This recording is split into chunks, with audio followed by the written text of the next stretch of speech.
If you were to bite off a kneecap, how would it look?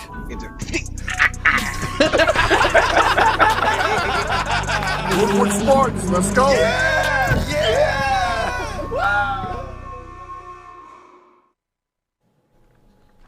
We got to welcome you to the Morning Woodward Show on Woodward Sports. It is Joey. Damn. Couldn't even hold it in. Damn, we lost Stick earlier this morning. He woke up not feeling too well. And now, looks like we're about to lose Corey Woods. I needed some water. Are you straight? Choked up. I'm just getting choked up. Are you straight? All. I'm just getting choked up, that's all. What are you drinking, by the way? I'm drinking, you know what? The Rock can sell me anything. Oh my I am gosh. drinking his energy drink, but I'm turning the label around because there is no free advertisement. There you go. Sports. There you go. We're drinking the Rock's drink up here. That is Corey, and we're going to get into you right when we start the show because there's a lot to start off. Oh, yeah. Because your life is about to change a lot. And then we gift you with Juicy Jeff. What'd it do? Fish in the fishbowl, big weekend for you? It was a big weekend. It was also, well, yeah, it was a big weekend. It was normal, but fun, exciting. Getting up early in the morning, watching Olympics, nothing better. Your favorite, right? Getting the rant on NBC's broadcast is also something that I do not enjoy doing, but something that happens. So, what are you gonna do? But the Olympics was good. The U.S. women beat New Zealand. We'll just get away from that. But Australia looked good. USA looked not good in basketball. That's all we care about, though, Fish. I figured that they would lose their first game. By the way, speaking of the USA basketball fans, you guys need to chill out, okay? They lost their first game. They're going to beat Czech Republic and drawing a blank on the Iran, I believe they play. And they're going to make the group. They're going to go to the round of 16 or probably round of 8. They're going to go to the finals. They're going to compete for gold. Just relax, okay?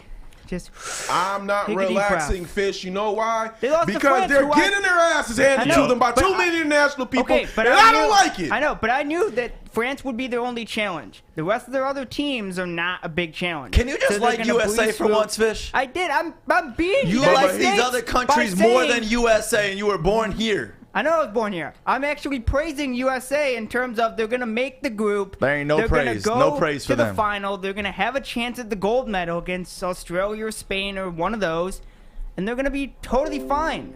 Listen, Fish. I don't know, Fish. All I know is we can't praise them because they have not proven themselves whatsoever. We introduce Alex in the producer booth. What up, Big Al? And then we got Paige, our intern from Central Michigan University, and only a couple more weeks left with you as well. So this is just all sad. A lot of changes happening in Woodward Sports. But good changes. Speaking of Nigeria, who beat USA Nobody a couple talked about weeks ago, Nigeria. They almost beat Australia yesterday. Speaking of Nigeria, no one spoke about them to begin with, To show Fish. you that USA is terrible because they lost to Nigeria. Nigeria played very well against Australia yesterday. So USA is not playing terrible basketball. They also have 17 international players in the league. You know, Nigeria has 17 players in the league all throughout the and NBA. Fish, real quick. You heard Patrick Ewing, all right? He said the Dream Team caused this, all right? They were dominating the whole world, but now it seems the world is catching up, you know? International ball is catching up. I mean, look, on the All-NBA team, 3 of the 5 guys on the first team were international. The past 3 MVPs, international. They've caught up. They've caught up. So it's right now it's either that the USA, they're going to have to really put out the elite of the elite out there, or it's just about to be a real change of the time. Because Fish, we're gonna get into our Olympic talk in a little bit, all right, Fish? Let's start it off with something a little bit more important because we don't care about all your other countries besides USA and American football because we love football here. We are ready for the Detroit Lions to kick off. And Corey, I know it is a big week for you because Lions are reporting to training camp. Yes, they report to training camp on Wednesday. The rookies reported to training camp on Saturday, and tomorrow the veterans report, but training camp starts on Wednesday. And yeah, this is going to be the last time you guys see of me for a very, very long time. I mean, I'm still going to be on some of the shows, but as far as like being in this seat, won't be here for a good while because Training camp is in the morning at this time, and it's kind of, we haven't really found out that way to be in two places at once yet. Yeah, I mean, listen, you are a Lions insider, and it's going to just get real busy for you because you're going to have to be there. What's the times for these training camps? Is it like 8 in the morning? Yeah, they can't give the exact time, but they start in the morning. They start early in the morning. Practices last a couple hours, and you got the coaches' availabilities and media availabilities and stuff like that. So, gonna start seeing what my day is gonna be looking like. This is my first training camp. Like, I've shot Lions and stuff before, but actually going through the whole mini camps and OTAs and training camps, this is my first go around on that aspect of it. So, I'm going in here blind. I went from photographer. That's exciting, though. Yeah, I went from just being a photographer to now reporting. So this is a brand new.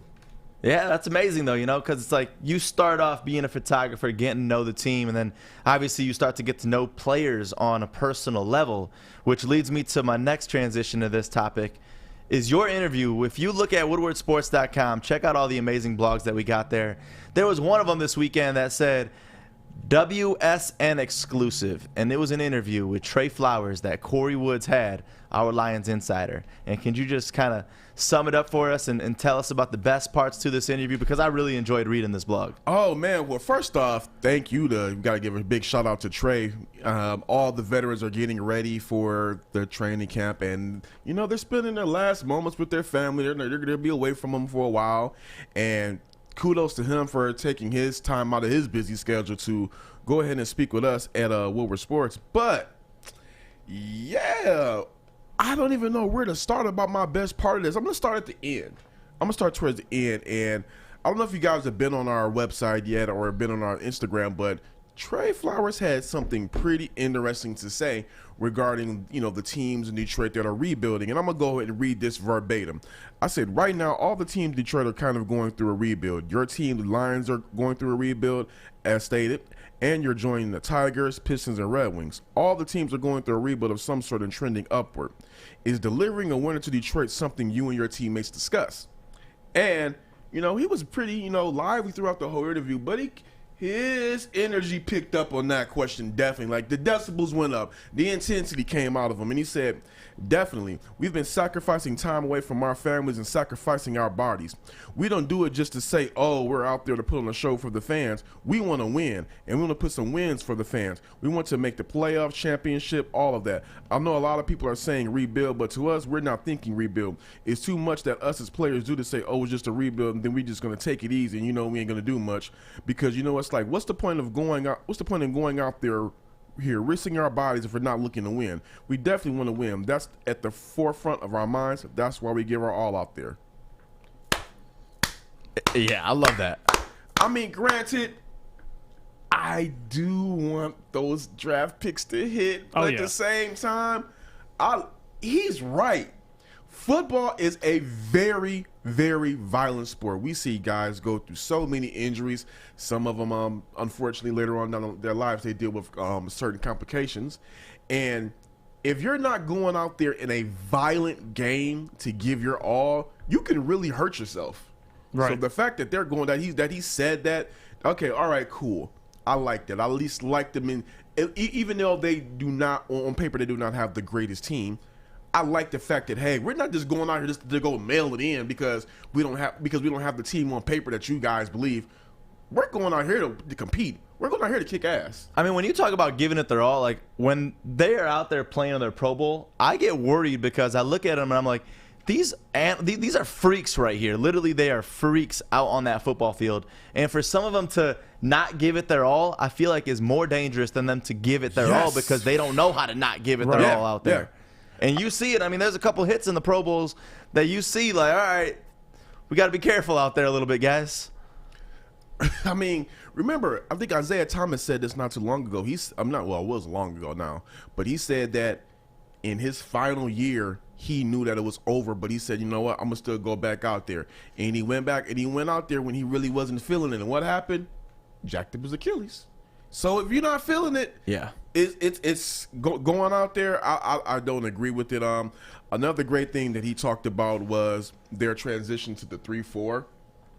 And that was a good. I really like that because I didn't even really dive deep into last season and the formation of our defense, because now you hear this big transition of us going 3-4, 3-4, 3-4, and then his response. Yeah, so I asked him about the transition to the 3-4. I said, Lions fans, we're not used to seeing a 3. Lions fans are not used to seeing a 3-4 primarily as the base defense, that's trotted out there, and it's going to be new territory for fans to witness. And he said, I think we got into it last year. We did some form of 3-4. Now it's going to probably be one of the base strategies that we'll be in a lot more often. On an individual level or defense unit wise, you get a lot of players out there that are ready to attack, make some plays, and fly around. That's what you get in any defensive scheme.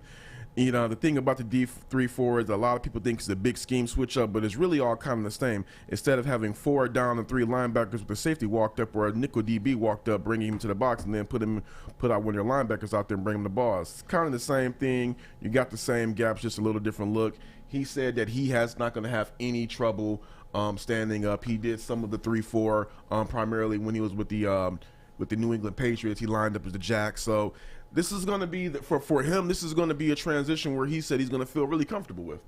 Yeah, and that's the thing about it. He's going to be one of the biggest players and roles in this 3-4 defense for us going into the season, I think. And also, too, even though he has not been with the Lions long, Trey Flowers is going to have to step into that mentor, that veteran role, because he is one of the older players on the team now. With rings, too. Yeah, with rings. So that comes with a lot of cachet. So it's great that he's feeling good about the transition. He said that his teammates are loving Dan Campbell and Aaron Glenn. He said, having all of those ex-NFL players around the team, the energy, the vibe, everybody's loving it. Everybody's looking forward to going to work, and everybody's looking forward to training camp. He talked about that he's looking forward to working with Levi and Elim. So it's trending upward right now. Everything sounds good. Yeah, that's. I'm looking forward to this. I mean, what are you looking forward to most reporting to training camp for your first time ever? You know what? The one thing I'm looking forward to most is it's going to sound bad to say, but I'm really looking forward to just being in the area, the facility, because the thing is, it's a new experience. So now I get to, go ahead, jot my notes down. I have some football people that I could talk to. I'm like, hey, I saw this. What is this right here? I'm pretty sure that there's going to be some former players out there like last time. Ask them like, hey, I see he's doing this right there. What's going on right here? Just being able to understand the game more on a deeper knowledge than I already do know the game. And also, right now, the Lions have a really great vibe and momentum around them. So what better time for Woodward Sports to be able to be out there and cover the Lions as they're going through a rebuild, and we're going through a build. Literally, at the same time, I mean, all of this is happening, and Stick kind of mentioned it with Coach Dwayne Casey of the Pistons on Friday. Like, it's cool to be a part of this when the teams are at the lows, and there's being a part of that rebuild and trusting the process, because that's kind of where we are. We're at the building stage of Woodward Sports.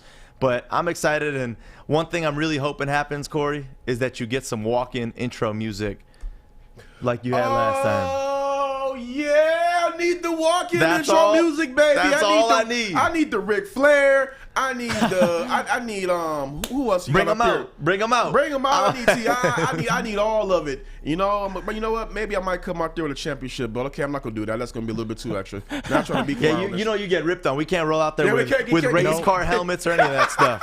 Can't do that. Race car helmet, roll out there. Oh, they're gonna be like, get the F out. End up on you're gonna end up on Colin Cowherd for sure. Yeah. Well, I'm excited. The first half hour of this show is going to be all Lions talk. So just want to give a quick little shout out to our people at Coast Portland, because Coast Portland got the best products. If you were out at our 25K kick for crypto at Imagine in Novi, we were dishing out them knives, them headlamps, and people loved them because they really are the best products. You see them right up there. So get 20% off your entire order if you use the code word WSN20 at coastportland.com. And trust me, you'll love your new Coast product. I'm looking to bring on another HVAC tech right now. We are recruiting 5 to 10 techs a month. We're looking to grow and expand. Every new tech we hire is from Northwestern Tech. The hands-on training is fantastic. They're always my first call. We love hiring Northwestern Tech grads. They come out trained and ready to work. Our program is only 10.5 months, and our next classes are starting soon. So why wait? I'm looking to hire Hire a graduate of Northwestern Tech. Northwestern Tech. Northwestern Tech. Northwestern Tech.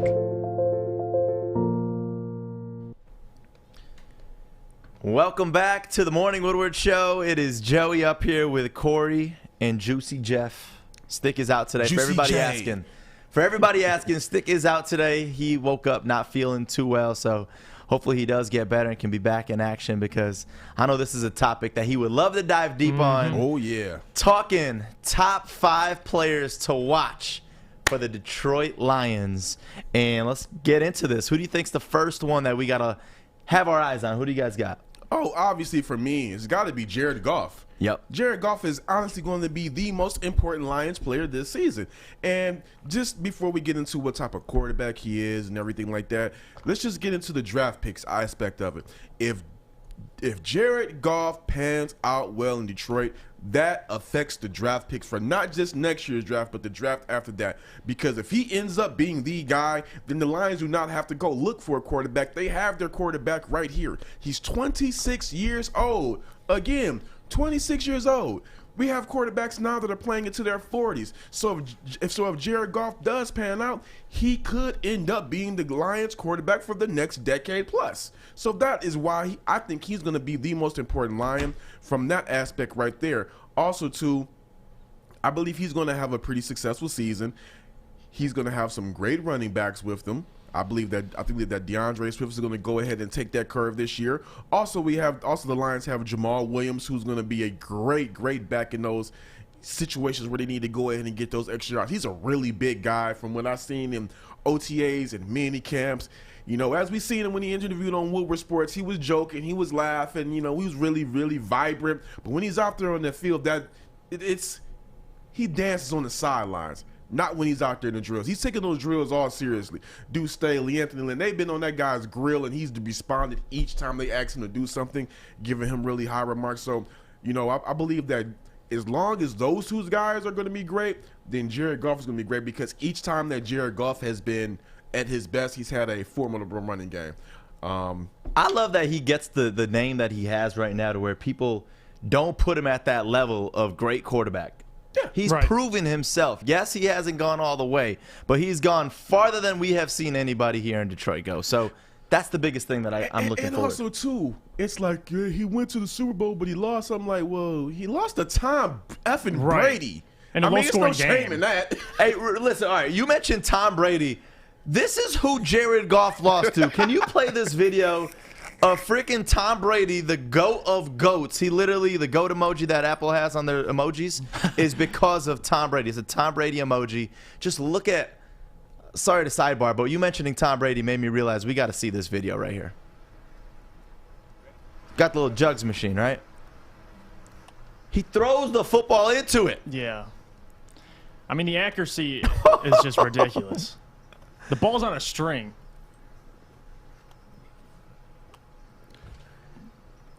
And that is who our quarterback lost to. And even though he didn't play that well in the Super Bowl, yeah, he didn't. Still, yeah, that bad performance. The drive at the end. It's all that matters. It's still Tom Brady. And the thing is, that is why I'm not out on Jared Goff. I believe he's going to be really successful this year. T.J. Hockenson, I think that goes without saying. He's one of the top tight ends in the league. Right now they have, a couple places, rankings have him somewhere between 5th and 6th. I believe he's going to end the season being somewhere 3rd or 4th, as long as that Lions offensive line performs to expectations and protects Jared Goff. I believe he's going to be able to pick some defenses apart. Those are my two guys right there. I mean, everybody else, you want to go ahead and say Trey Flowers. I mean, we talked about him. I believe Trey Flowers is going to be a very big part of the defense. Yeah. Jeff Okudah, I don't want to place too much expectations on Jeff Okudah just yet. It's his sophomore season. I don't think he can take a sophomore slump, because he, let's be real, he had a rookie slump. And the thing is, we now find out that that's not really all of his fault, because he was being coached by the quote-unquote defensive guru who didn't know what the hell he was doing with them. And now the Lions have Aaron Glenn, who is coaching this guy up and said you're going to see much happier defensive players this year. So between Jared Goff and T.J. Hockenson, I think you could look there for your MVPs. But That's Lions insider Corey Woods there of Woodward Sports. Jeff, what do you got? Jared Goff, thoughts for this season, predictions for this season. What do you want to see? Because he is definitely the player to watch for the Lions. Yeah, he's definitely got to be number one. I mean, if you look at the trade last year, the quarterback for quarterback, I mean, that's one of the trades. You pay attention to where both guys go. And Jared Goff, he's coming into a team with not a lot of talent, but I'm rooting for him. And he's coming into a coaching staff that is rooting for him, in a city that's rooting for him. And this is a big season for him because it's away from Sean McVay. He's going to have a whole new offense with Dan Campbell and Anthony Lynn and stuff like that. So if Jared Goff's not your number one, I don't know what you're doing. He's got to be number one. For me, number two, just personally, just because I like his name, is Jeff Okudah. It's got to be. It's for, Corey mentioned his rookie slump and coming in with a new offensive coordinator, former cornerback, Aaron Glenn. I'm excited to see what he does. I mean, the secondary's not as strong. I mean, you got a couple guys, Dunbar, Awarie, and stuff like that, and Ifeatu. Ifeatu, yeah. Dang, that's tough. But yeah, I typed out the pronunciation. I got to go pull it up because this was a hard name that Corey had to ask his boy about. Ifeatu Melifonwu. I give Corey credit because he's got a lot of names he's going to have to pronounce, right? No, we had to call Corey's boy for this one just to make sure. Yeah, so I have a couple of frat brothers that are Nigerian. I said, okay, look. I do not want to disrespect any of these players. How do you pronounce their names? Because, I mean, I can read it and I can listen to these commentators, but who knows if these commentators even saying it right. So I'm going to go to the sources. And they said, he said the name, then he showed me how to spell it out phonetically, and then gave me, I can't tell you everything else he told me. I'm gonna save that one myself in my back pocket. But yeah, I have Okudah second just because I'm excited to see what he does. I mean, last year I think he was kind of, forced to fail. He didn't really have a lot of chances. It kind of thrown into a situation he couldn't win. But this year I'm excited. So those are my top two, to be honest. Like you said, Hockenson, I know he's great, so I wouldn't put him on a 5 players to watch. Like Corey said, he could end up top 3 or 4, so that's something to watch. But in terms of players I'm looking forward to see, it would go Goff and Okudah for me, top 2. So one name that we haven't talked about from either of you guys' top lists, DeAndre Swift in our backfield. I think, I slightly mentioned, DeAndre Swift and Jamal Williams. I think Jamal should be up there because we've seen DeAndre Swift, Jamal Williams, we haven't seen, and we need to see, we haven't seen in a Lions uniforms to say. So he's going to be important. But another guy that I think is going to be really, really vital, and I hope he is, I'm really hoping, rookie Amon-Ra St. Brown. I think he's going to be very, very vital. Granted, Quintez Cephas did well. He did decent last year. They're bringing in Tyrell Williams if he's healthy. That's going to be good. Rashad Perriman remains to be seen. I have to see more. I've seen clips and highlights of his career. Not bad. Need to see more. But Amon-Ra is going to be the guy that I believe that can step in at some point between either this year and next year and end up being a starter. Small guy, but he's a very violent wide receiver, goes up and gets the 50-50 balls. He's going to be a playmaker that if him and Jared Goff can go ahead and develop some type of chemistry early, this is a guy to watch out for. I believe that he's going to – I'm just hoping that he goes in and takes that leap and plays like he did at USC. Granted, he was drafted in the 4th round, but if you did look at some of the projections for him, he was supposed to go somewhere between mid to late 2nd round and the 3rd round. The fact that he went 4th, he's coming in now with a chip on his shoulder, as is pretty much every damn body on this roster is coming in with a chip on their shoulder. So I'm looking forward to seeing what he does and if he's able to come out. Who knows? Maybe we may have found our Justin Jefferson in the 4th round. And that's it. As wide receivers especially, a lot of them are the hidden gems. Yeah. And with him being so late in the draft, I feel like he's got that potential because he was projected to be like in a 2nd round pick or something. Yeah. And then he just kind of kept dropping, and who knows, maybe there's something that we don't know about that. But from what I'm seeing, and for you going into this training camp, that's going to be a cool one to see, is just the connection that he has with Jared Goff, because that's going to be a big one for us. He's coming into camp with the Robin blonde hair. Who knows? Maybe he's trying to be violent and bad boy. Who knows? He's coming for heads. Oh, but let's hope he doesn't kick any refs in the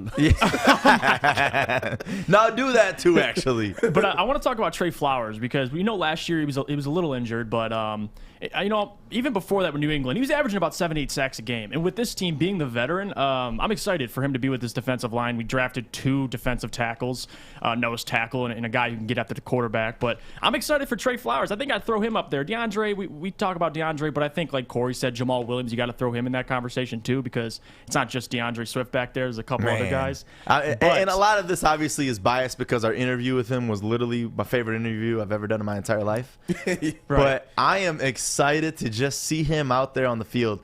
Can we have week 1 where Jamal Williams is just mic'd up? No, right. I'll take it. That's all I want. He needs to be mic'd. If you know what? If anything, he needs to be mic'd up the entire first home game. Oh, yeah. Period. With the way that fans are going to be going crazy, he has to be mic'd up that game. That has to be something that Lions fans can look back on and be like, okay, this guy's getting rocking. Now, they got to go out there and deliver, but I believe if they're going out there and they start that tempo and they're lively and they're kicking ass, you're going to start hearing some stuff out of him. Yeah, just seeing DeAndre Swift in our backfield right now, looking like a solid backfield. You know, I'm just ready to see what they could produce on the field because, I mean, obviously the receiving core right now, we don't have the greatest and strongest, but our backfield, tight end, quarterback, if they could all have that connection, I feel like it's gonna look good and look fun. And you know what Charles just said up in the chat? He said last year, I forgot, the rookies didn't have a training camp, so a lot of these guys just got thrown right in the season. So you look for Swift and Nakuda. This is their first training camp this year, so that's exciting. Yeah, you look at COVID, just all the things that it's changed for sports. Oh yeah, it's crazy. Oh, it's definitely changed a lot. One player that I'm curious to look at, and I'm not gonna say from a stat wise, just from a storyline standpoint, I'm gonna be looking at Taylor Decker. Here's why.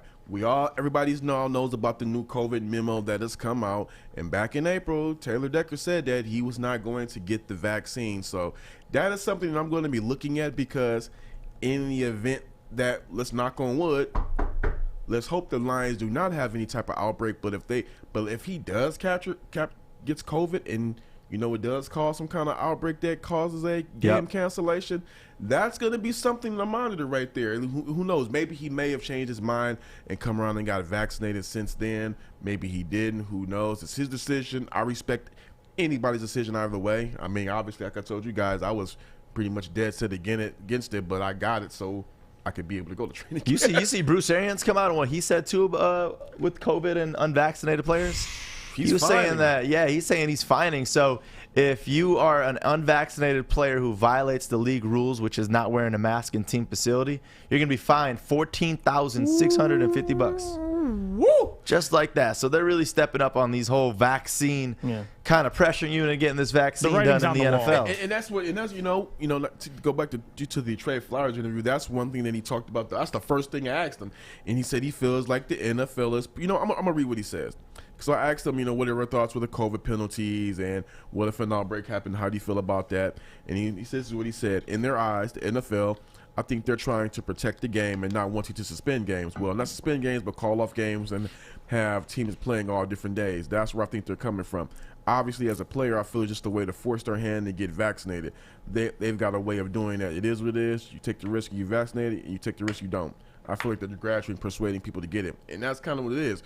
Over the past, couple of days, we have seen two teams, the Patriots and the Vikings, come to terms with their, break terms, I should say, with their offensive line coaches because they refuse to get vaccinated. So this is something that's going to be a interesting topic to monitor with players like Taylor and just other players around the league too. I mean, listen, we got it. Vaccine is here. I mean, the COVID's still around with the whole Delta variant. So, I mean, listen, I'm just glad that football still gets to continue. Yes. So whatever the rules are, I hope these players can follow. But if it's their choice, if they don't want to get vaccinated, it's all on to them as well. And there can be some consequences. Right. Hopefully the Lions do not face them. Right now, they have a lot of momentum trending upward. They need to keep that trending upward. I believe anything COVID-related would be a monkey wrench in the great progress they have going right now. So best thing for Lions fans to do is to not worry about it right now, but to hope and wish for the best. I think 8 Mile, does this kill COVID? You know what? If you drink a nice glass of it. I heard it has some I don't know if it has COVID killing properties, but I heard it has fun. Yeah, that's what it is. Yeah, we can't back up the science behind it, but listen. Sipping this 8 Mile vodka, and I had friends tagging me saying that they went to Meijer and got a bottle at Meijer this weekend. Led to some fun, especially yesterday with the beautiful weather that we had. 8 Mile vodka. Pick yourself up a bottle at your local Meijer, local liquor stores. My boy Marcus at his liquor store, the Cordial Shop in Taylor, right there on Telegraph, they got them there now. So go there, check them out, try it for yourself. You will not be disappointed. Tony is a third-generation logger that has a simple, practical approach to life and work. That's why his Coast DX342 knife is perfect for him. The stainless steel blade is rust-resistant and made for all-weather use. And the double roll-lock safety ensures that it will never inadvertently close when he doesn't want it to. That's why Coast is trusted tough. Good morning, everyone! Extra, extra, read all about it! Let's get into Joey's news. Let's go! Thank you, Big Sean. We got to get started with this news because we've been talking about our receiving core and seeing if we could get one of them wide receivers back here to Detroit. Did you guys see what Golden Tate posted on his Instagram story? No. Oh, don't toy with me. Golden State saying maybe some type of message to Detroit by him reminiscing on his days here? Hold up. Why is he going to post this highlight on his Instagram story? Come on, Tate. All in Lions uniform. Just come on. All I got to say is this. Okay, Joey, have you seen Dumber? I know you've seen Dumber and Dumber, right? Of course. So you're telling me there's a chance. Woo! He's always welcome. That's what I get out of it. Nah, I mean, you know what? Obviously, if the Lions do go in the direction of Golden Tate, you would not expect him to be the Golden Tate of old. But I still believe that after the quarterbacks he had thrown to him the past couple of years, I believe Jared Goff will be a nice and welcome improvement to him. So I think it will be somebody they need to go ahead and go get. I mean, like I said, not too high on Rashad just yet. I believe that Golden Tate could come in there and at least, if anything, mentor this young receiving core and go out there and be a serviceable addition. So if that is his cryptic way of saying that he is coming back or he's trying to throw some smoke out there, hop on to Detroit. That, honestly, outside of Calvin Johnson, Golden Tate, I think, is my favorite Lions wide receiver. Really? Yeah, he's up there. He's definitely up there because there was a lot of good secondary receivers. Obviously, Calvin Johnson's got to be number one on the list. But, man, just watching Golden Tate, because anytime, like, you know, you're watching the field and all of a sudden you see which direction Stafford was looking at. If he looked towards Golden Tate's direction, automatically knew it was going to be a catch because he never would drop balls. He was so good at the fundamentals and was the Yak King. Yak King, that's the one. But that's also the outside of being the Yak King. That's the one thing about Golden Tate. He's reliable. He does not drop the ball. No Ebron hands. No Ebron hands. I don't even think Ebron has hands. I think he just has some just he's got mittens. He got mittens. Yeah. But yeah, I would love the Yak King back. And who is more ready for Lions football to return than Crackman? I love his enthusiasm. Forward down the field, the Lions team will not yield. And when the blue and silver wave, stand and cheer the brave. Rah, rah, rah! So hard win the game, when God we will keep our faith. Down the field again, the Lions victory. Lions! That just makes me excited. Yeah, give it up for Crackman, man. You know what? I gotta admit, I got some goosebumps. I did. I gotta admit, because the thing is, when you hear that song at Ford Field, it at least means we did something great. And let me say this too, Crackman, he keeps that same energy because we talked to Crackman at Cherry Creek Golf Course, and he looked me in the face and said, "We're going 10-7, baby, in playoffs." So he said that to you? Yes. And guess who was right there? Art, and of course Art loved it. But yeah, Crackman, he keeps that enthusiasm. Art, when you got Crackman on your bandwagon right there, then you're good. You got a pick with him and everything. That's amazing right there. I mean, I just love Crackman, and someone like him, year after year, just being devoted and dedicated towards the team and being disappointed year out, he deserves it. Oh, yeah. He deserves it. Dan Miller, these guys, they just deserve it. And all of us Lions fans, we deserve it as well. So hopefully 10-7, I'm not going to say I wouldn't be too happy about that. Gardner Minshew on competing with Trevor Lawrence for that quarterback #1 spot. And I love that this is even a discussion. I know, he's a legend. Gardner Minshew could compete for #1 spot. This is what he had to say. Yeah, well, I'll tell you this, man. In preparation for the competition, I haven't taken a shit in weeks. It's not an option for me. Number 2 is. Hey, that's great right there. Number 2 just ain't an option. He hasn't taken a shit in weeks. Oh, I can't look at Corey's face. This is, I mean, the guy's a legend. That sounds painful. Unhealthy. Unhealthy. He means business too. Just by he said that so smooth, like he already had that plan, that little catchphrase. I mean, the guy, you heard him. He hasn't taken a crap. He doesn't, he's not planning for number 2. He's only #1. Even if he has a #1 pick on his team. So that's why you gotta love Gardner Minshew, man. He never backs down. He's always been overlooked, and the guy can play ball. I mean, if you watch him play, you want him over Trevor Lawrence this season? I mean, I don't like the Jags, so yeah, sure, throw him in there. We'll see if he hits the field this season. That's all I got to say. He's getting traded for week 1. No, he's gonna hit the field. He's just gonna be on the sideline. Yeah, we'll see him out there in the preseason. USA men's basketball. We're gonna dive deeper into this later on in the show this morning. Bums. Defeated by France, 83-76. Bums. In its opening game of group play, this loss ends a 25-game win streak dating back to 2004. Oh my God. Hey, like I said it on my Twitter, Team USA needs to go ahead and send Coach K that "Hey Big Head" text because Coach Pop ain't it. Come on back. Literally. Coach Pop ain't it. We're going to dive deeper down into this because just disappointment. You see us ahead towards the end of the game. We're going to get into this. And some more Olympic talk. Bryson DeChambeau will not compete at the Olympics after testing positive for COVID-19. And I hate hearing after testing positive for COVID-19, but it is still around. It is not gone, and Bryson DeChambeau will not be golfing for the Olympics. Unfortunate. Great golfer. Obviously, guy that the country is banking on, and just to test COVID, test positive for COVID at a big moment in his career. I mean, he's won many tournaments, but still, it's the Olympics. And see, the thing about it too, it's like you could blame if we lose golf on COVID. What's our excuse for basketball? We got no excuse whatsoever. I mean, yeah, you got nothing. You know what? I have the perfect excuse for basketball.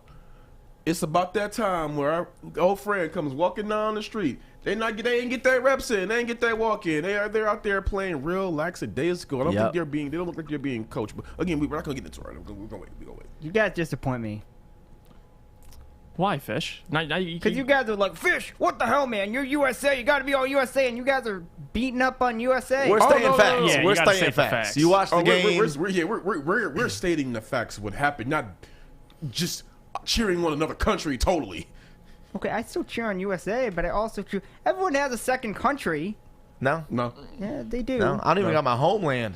That ain't even my second country. You guys do not watch the Olympics as much as most human beings do. Fish, I got to give you credit because I'll root for Italy sometimes. All right, there we a little go, bit. See? It's USA though. You got to root for USA. Yeah, because Italy gave you that beautiful flow. Of course you got to root that. I don't have a second country to cheer for. It's okay, Corey. Yeah. And we move on to Montrezl Harrell going beast mode down low and nearly shattering the entire backboard on this one. I wish it did shatter. It would have made this video that much better. Downhill, trapping up with Mr. Reliable. Yeah! Look at the glass. He's got some Manimal vibes, like Kenneth Faried vibes. Like, this guy is an absolute beast on the glass. I'm glad to see him get some playing time. I mean, the Lakers didn't give him that much of it last season. He was the reigning sixth man of the year. Stupid. Yes. But yeah. And we move on to talk about some baseball real quick because how good did it feel, Corey, last week when we were talking about the Tigers to end the week? Man, 7 straight wins since All-Star break, this and that. Oh, man, it was great, right? It was. Yeah. And then this weekend, goose egg. We get our butts swept on the road, losing 3 straight to the Royals. And now the Tigers went from 47-51 to now 47-54. I was hoping they could have at least got one. Just snag one. Just one. I mean, at least get closer to that that 500, but now we are far from it. This was the only nice play of the weekend, I think, was Badu hitting another home run. Oh, and we about to show it? Yeah. What else you got? Let's check it out. Here it is. Base hit. Uh-oh. Sends one to deep right field. Back goes Dyson. He'll watch it fly. A 2-run blast for Akil Baddoo. And the Tigers aren't done yet. Sorry, Shep. They were done. They were done. Final score 9-8. That was the closest we were this entire weekend. But what else did you like, Corey? Well, it just came across my phone. ESPN's Adam Schefter's reporting that Packers president Mark Murphy and GM Brian, I am not going to try to pronounce his last name, Gutekunst, are scheduled to address the annual meeting of shareholders today at 11 a.m. at Green Bay. Just throwing it out there because maybe, just maybe, there will be some clarity on the Aaron Rodgers situation. I know that he could start getting fined some significant money for not showing up to camp. I mean, that's why Deshaun Watson, he showed up because he was at risk of starting to lose some change. Even though he still wants out, he was at risk of losing some change. So we'll see if Aaron Rodgers shows up. If not, hey. What about Rappaport coming out this morning saying that he's confirming that the Texans are open to trading Watson? Oh. Who's going to trade for that first off? Would you, if you were the Lions, would you make a trade to get Deshaun Watson? If you can get Deshaun, okay. What would you give up? What would you give up? You're the Lions. You get to make this decision. You're Brad Holmes. What are you going to say? Well, obviously you're giving up Jared Goff. Right. You're obviously giving up Jared Goff. Got to give up at least. First off, you're giving up Jared Goff and at least 2 first-round picks. I was going to say, it looks to what the Rams gave us. If not 3 first-rounders, let's be real. If not three, I mean, I'd give up 3. It'd be steep, but I'd give up 3. But the only trepidation I would have against making that move would be I would need to know every single in and out of his legal situation. Yep. Because if I make that, if the Lions make that trade, or if I'm the GM and I make that trade, and something comes out and this guy is gone, then you're screwed. Yeah. And you risk all that. You give up 3 first-rounders and your quarterback. And then you get suspended. You are screwed. Yeah. And that's the thing, because how long has this dragged on? And I know that's how these cases normally are. They just drag until we really have, for sure, conclusive evidence. Yeah. But I don't see a team taking that much of a risk on this situation because we still don't know what he's going to look like this season. Yeah, it's just for me that would, if he did not have that hanging over his head, oh come on, it'd be a no-brainer. Yeah. I would give up the world for him, but I give up 4 first-rounders and Jared Goff. I bet Miami would too. Miami would try to trade for him too. But just because of the risk of losing him is just like it's so high and it's so potential. I don't know, but I don't like to compare situations because we don't know literally everything about Deshaun Watson. But who knows? He could be in one of those Ben Roethlisberger type of situations where you don't really miss anything. So we'll see. I don't think I would risk it though, but I will. Don commenting saying no because Deshaun Watson is at risk of probably being suspended because of his victims. We agree on that. Like the court case in itself is the scary part. Like the skill is undeniable. That's the only scary part. That's the only scary part. Yeah. You know what you're getting. I would do it, but not because of that cloud. Right, and we all agree on that mutually. And the Red Sox. Let's continue with the news and finish this up. On to baseball. Continuing. The Red Sox were down 4-0 to the Yankees, going into the A's, 0 hits. And all of a sudden, they came back to beat them 5-4. Why couldn't the Tigers have this luck? Just why? And then George Springer's diving catch makes himself a candidate for the catch of the year. Look at the way he stretches out for this ball. Oh, this was insane.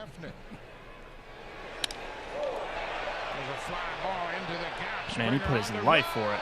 Woo! George Springer's doing it all tonight. I don't know how you can be anything else but jacked after making that kind of grab. It's like, when you're playing catch or something and you have a small confined space to where you're playing and you're near the edge of something and where you go and you just get scared and you back out. Dude was so close to the wall on that one.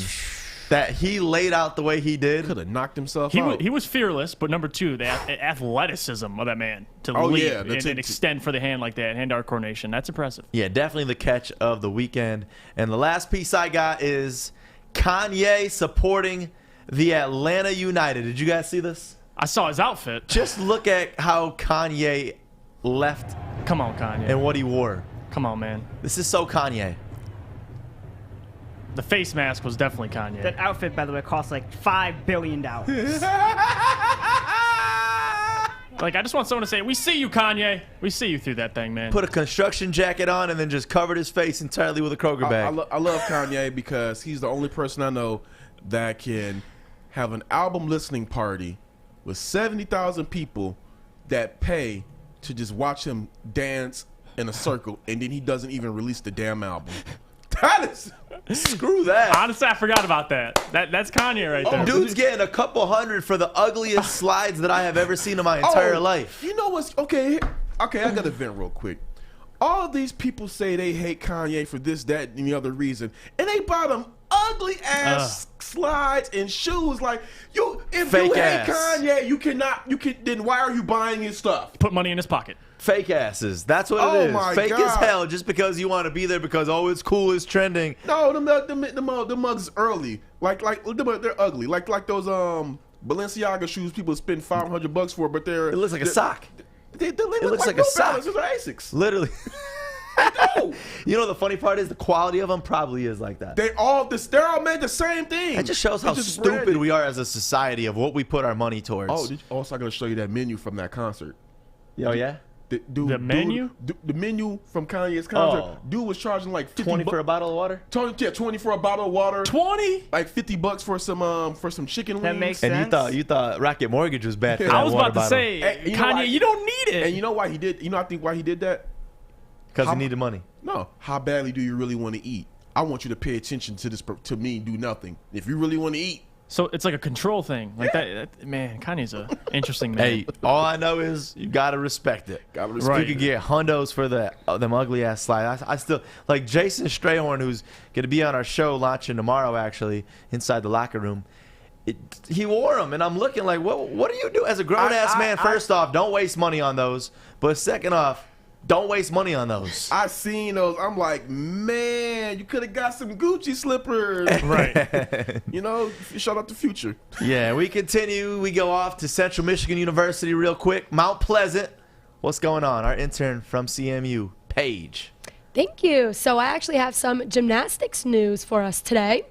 This past weekend was the 2020 Olympic gymnastics qualifiers, and the German gymnastics team wore unitards that stretched down to their ankles instead of the normal leotard that stretched down to the hips. Their goal in doing this is to push back against the sexualization of women in gymnastics. Now, the team said that they wanted to show women that they should decide what they want to wear and what they feel comfortable in while competing in these types of games. Fish, let me ask you, you're against all the sexualization that the world faces against those uniforms, right? Yes. Would you want to stand up for this message? If we were to get you one, would you post a picture of you wearing it just to stand in unity? Personally, I would not wear it, no. What about the men's uniform? The men's is a little more concealed. They've got some shorts on. What about the men's? That's a yes.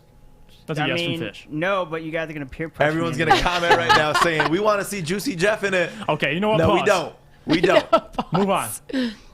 So to continue, Simone Biles was asked about how she felt about these unitards, and she said that it's their choice. They should be able to decide what they want to wear. She said her personally, the normal leotard that we typically see makes her legs appear longer because she is so short. So she will stick with her own leotard, but if that unitard makes them feel comfortable, she says that they should be allowed to wear it, which I agree, and so does U.S. Gymnastics. They said that it is in regulation, so if they want to wear a unitard that stretches all the way down to their ankles, they are for sure allowed to. To each their own. That's my thought on something like that. Like, what, are you offended by that? Like, No. come on. And I think it would get more pushback if they were trying to wear something more revealing, but it's the same thing. It's like if they want to wear something that they think will help them compete, they should be able to, which is the consensus of this whole thing, is that they should be able to wear what they want. But there's actually been a lot of wardrobe talk in women's sports recently. Olivia Breen, I talked about her last week. She was ridiculed for wearing inappropriate shorts. And the Norwegian women's beach handball team actually refused to wear the normal bikinis that every team wears. Yes, yep. And they opted to wear those booty shorts instead of the beach bottoms, and they were all fined because they didn't want to wear the regulation shorts because they thought that they were too revealing.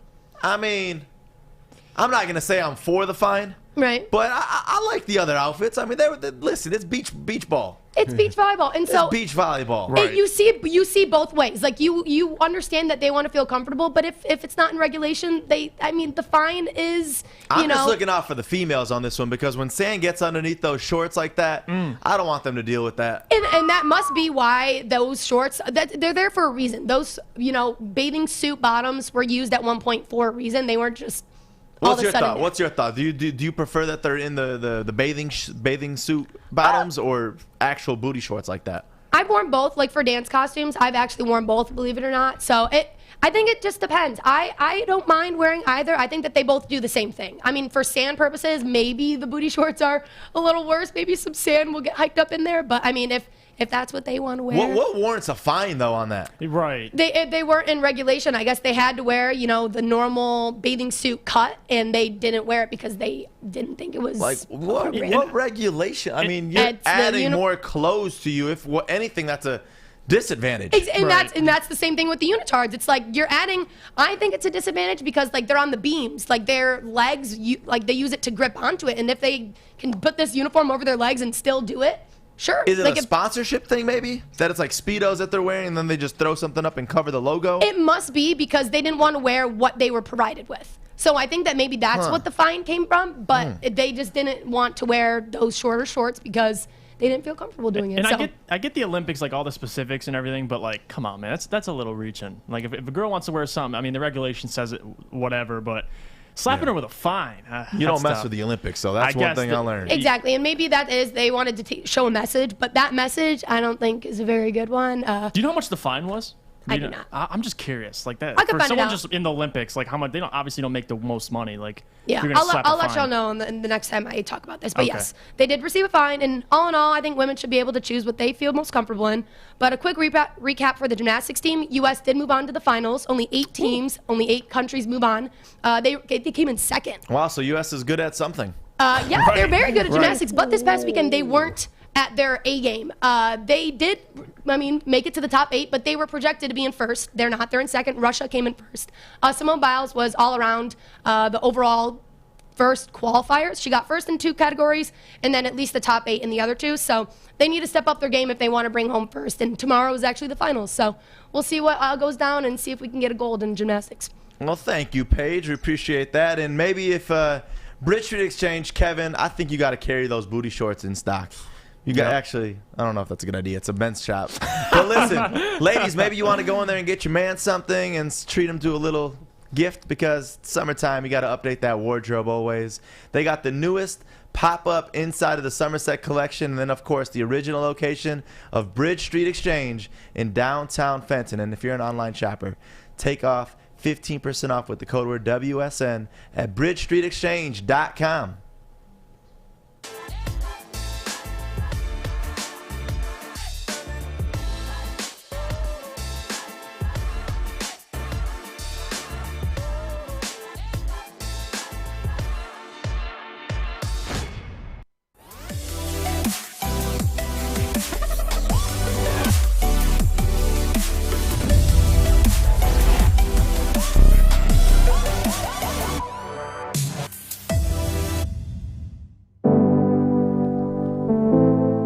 Good morning. 4 more days till the weekend, Fish. Welcome back to the Morning Woodward Show on the Woodward Sports Network. And we got to get to what's trending with Jeff's hair. Man, man, that is taking over. That's the narrative now. It's Jeff's hair. But hey, listen, we're on stage doing what's trending with Jeff, so it's a good day. Hey, clap it for Jeff, everybody. You know what? Stage. Thank you, Fish. Thank you, guys. Thank you, guys. But no, the first video, it goes back. It's the World Series for baseball in 2019, and Simone Biles got to throw the first pitch, and she got to flex a little bit on everybody. And I think pitchers around the MLB need to take notes because check this out.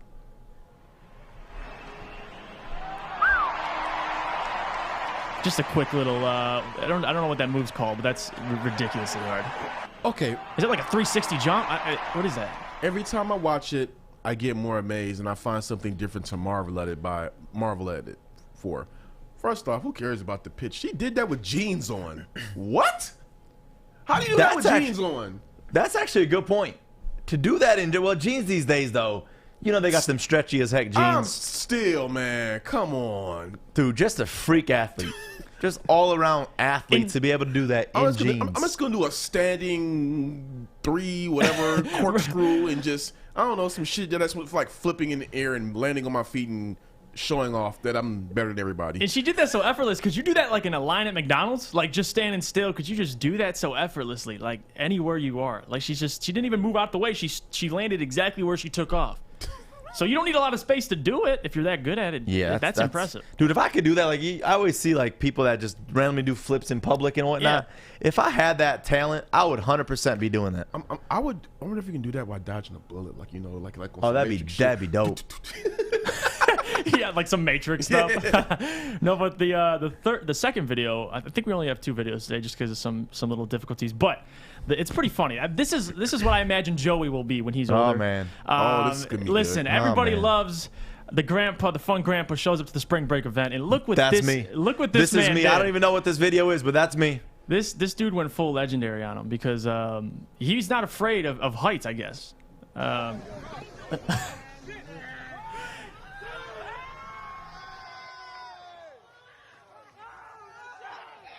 2. Whatever. We'll just talk about this. Wow. Yeah, this is impressive. I ain't gonna lie, that's not me. That is definitely not me. That's scary as hell. There are a lot. As long as guys stay in shape, there are a lot of older guys who can do some things. When Rob Gronkowski was with WWE for the brief time, he was supposed to jump off of this, this scaffold rail thing and land onto the wrestlers. He was nervous to do it, so you know who got up there and did it to show him that it was okay? Effing Vince McMahon. Oh, he had to feel 70-something, and no. Damn. Here's what happened. Vince went up there, he jumped off, and landed perfectly. Like, okay, it's that easy. Just do it. And I'm like, it's like, listen, you've been doing this for a long time, man. You've been doing it. Like that's the thing. Like for me, when I'll never forget when I went from like 18 years old to 19 years old. All of a sudden, I couldn't ride any of the rides at Cedar Point. Like all of a sudden, I got scared. I got all of a sudden scared of heights and all that.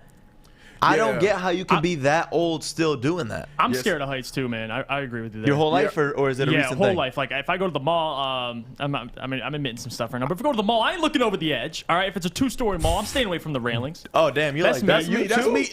No, I'm that person where it's weird. 12 Oaks Mall or Somerset. Somerset's bad. I ain't looking over the edge. I'm that person where if I get near the ledge, my legs start getting weak and I start trembling. Like, get the fuck back, get the fuck back. My body starts shutting down. But it's weird because I'll get on certain roller coasters, not all. Like I'll get on the Mantis, the Raptor, but I won't get on anything like the crazy. The Raptor got the feet dangling too. But anything with a crazy drop like the Millennium Force. Oh yeah, fuck that.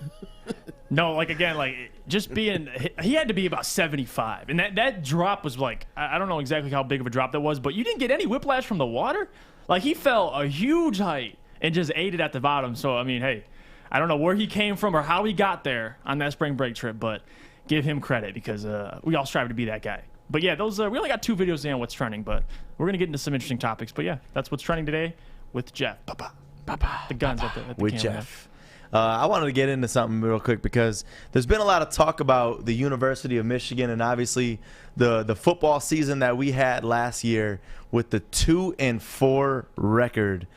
And just an open question, do you guys think Michigan will bounce back this season from last? Yes, I think they'll bounce back from that season, but let's define bounce back. Do I think they'll be a 500 or above 500 team? Yes, I do think that. Do I think they'll be a team that competes to going to a Big Ten championship game or winning a bowl game this season?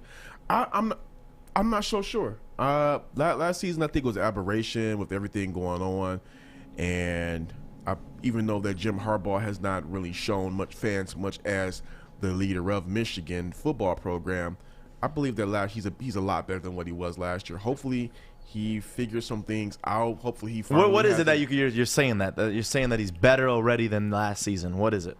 I just think that last year was just an aberration. That's all. It's nothing that I can really point to and say that, hey, they got this going for them, they got that going for them. Because every year we're under the impression that they have something going for them, and then they go out there and they're trash. We're not trash. They're not as good. Like we talked about it last week.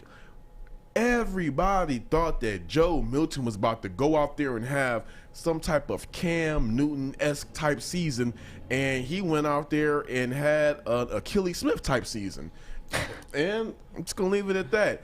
It made me worried that they did not know that Cade was that guy before they tried Joe Milton out on the field. That was concerning to me, but I don't know why. I mean, we talked about this last week. Just the struggle at quarterback for Michigan right now entirely. I mean, I thought that was going to be the main thing that Harbaugh was going to bring to us. Yeah. And now we're looking at it like, dude, we can't figure out the quarterback. So all these other players, I mean, it ain't like we don't have other good athletes. Obviously, Donovan Peoples-Jones. I mean, look at the receivers that we've had in recent years. Yeah, I believe, like, when they had that Donovan Peoples-Jones, Tariq Black. Yeah, he had to even go to a different school. Like when they did not figure out how to utilize that trio, that was very concerning to me, because I felt like Tariq Black, DPJ, and Bell, if healthy, that should have been.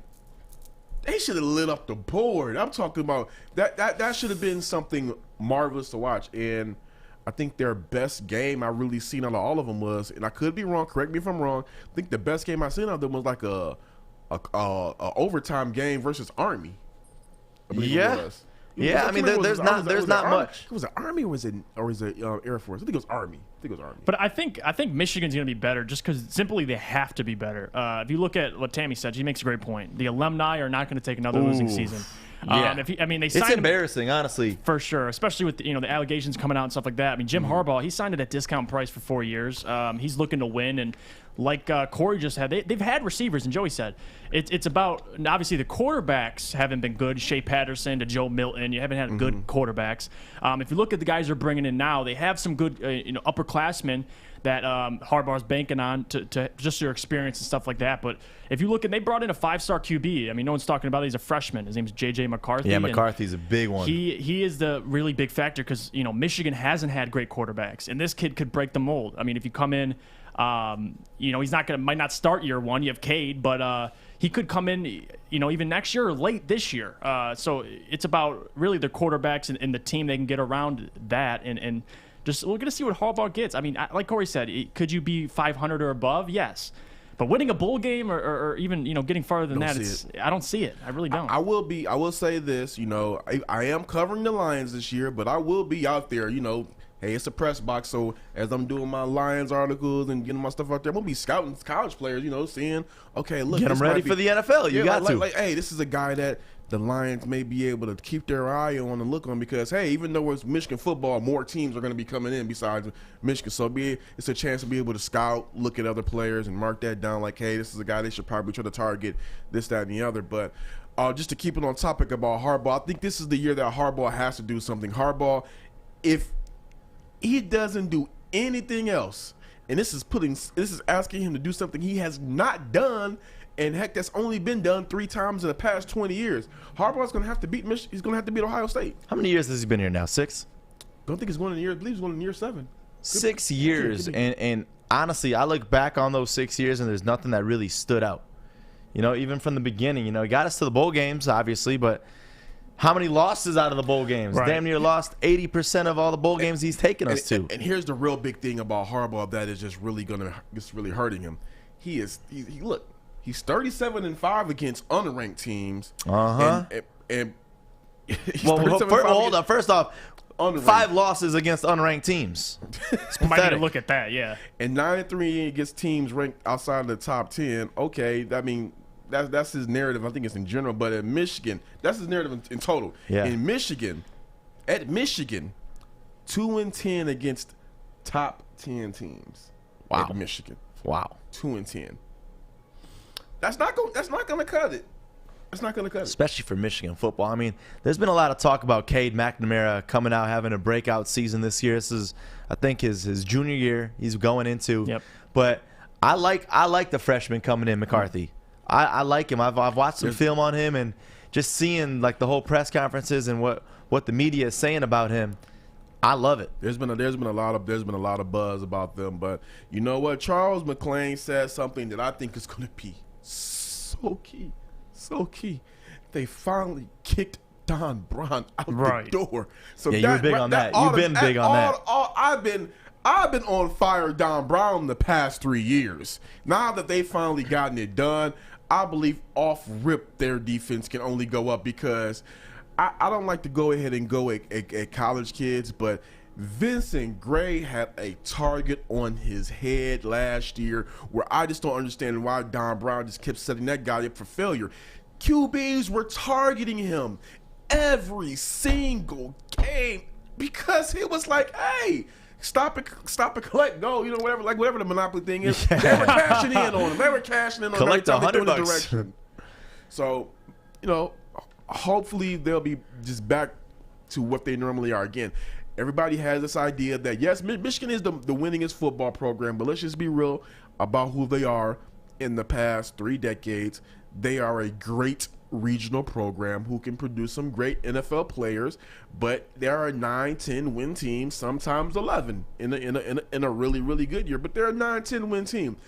That is what Jim Harbaugh has restored them to. The problem is that when, you know, they were in bowl games, you know, competing consistently. But if you want to just knock Jim Harbaugh for the losing to Ohio State thing, I think it has to be bigger than that, because again, they've only beat Ohio State 3 times in the past 20 years. So There's got to be more to it than that. He's got to start winning against those ranked opponents. I wouldn't kick the guy out the door because he's not beating Ohio State.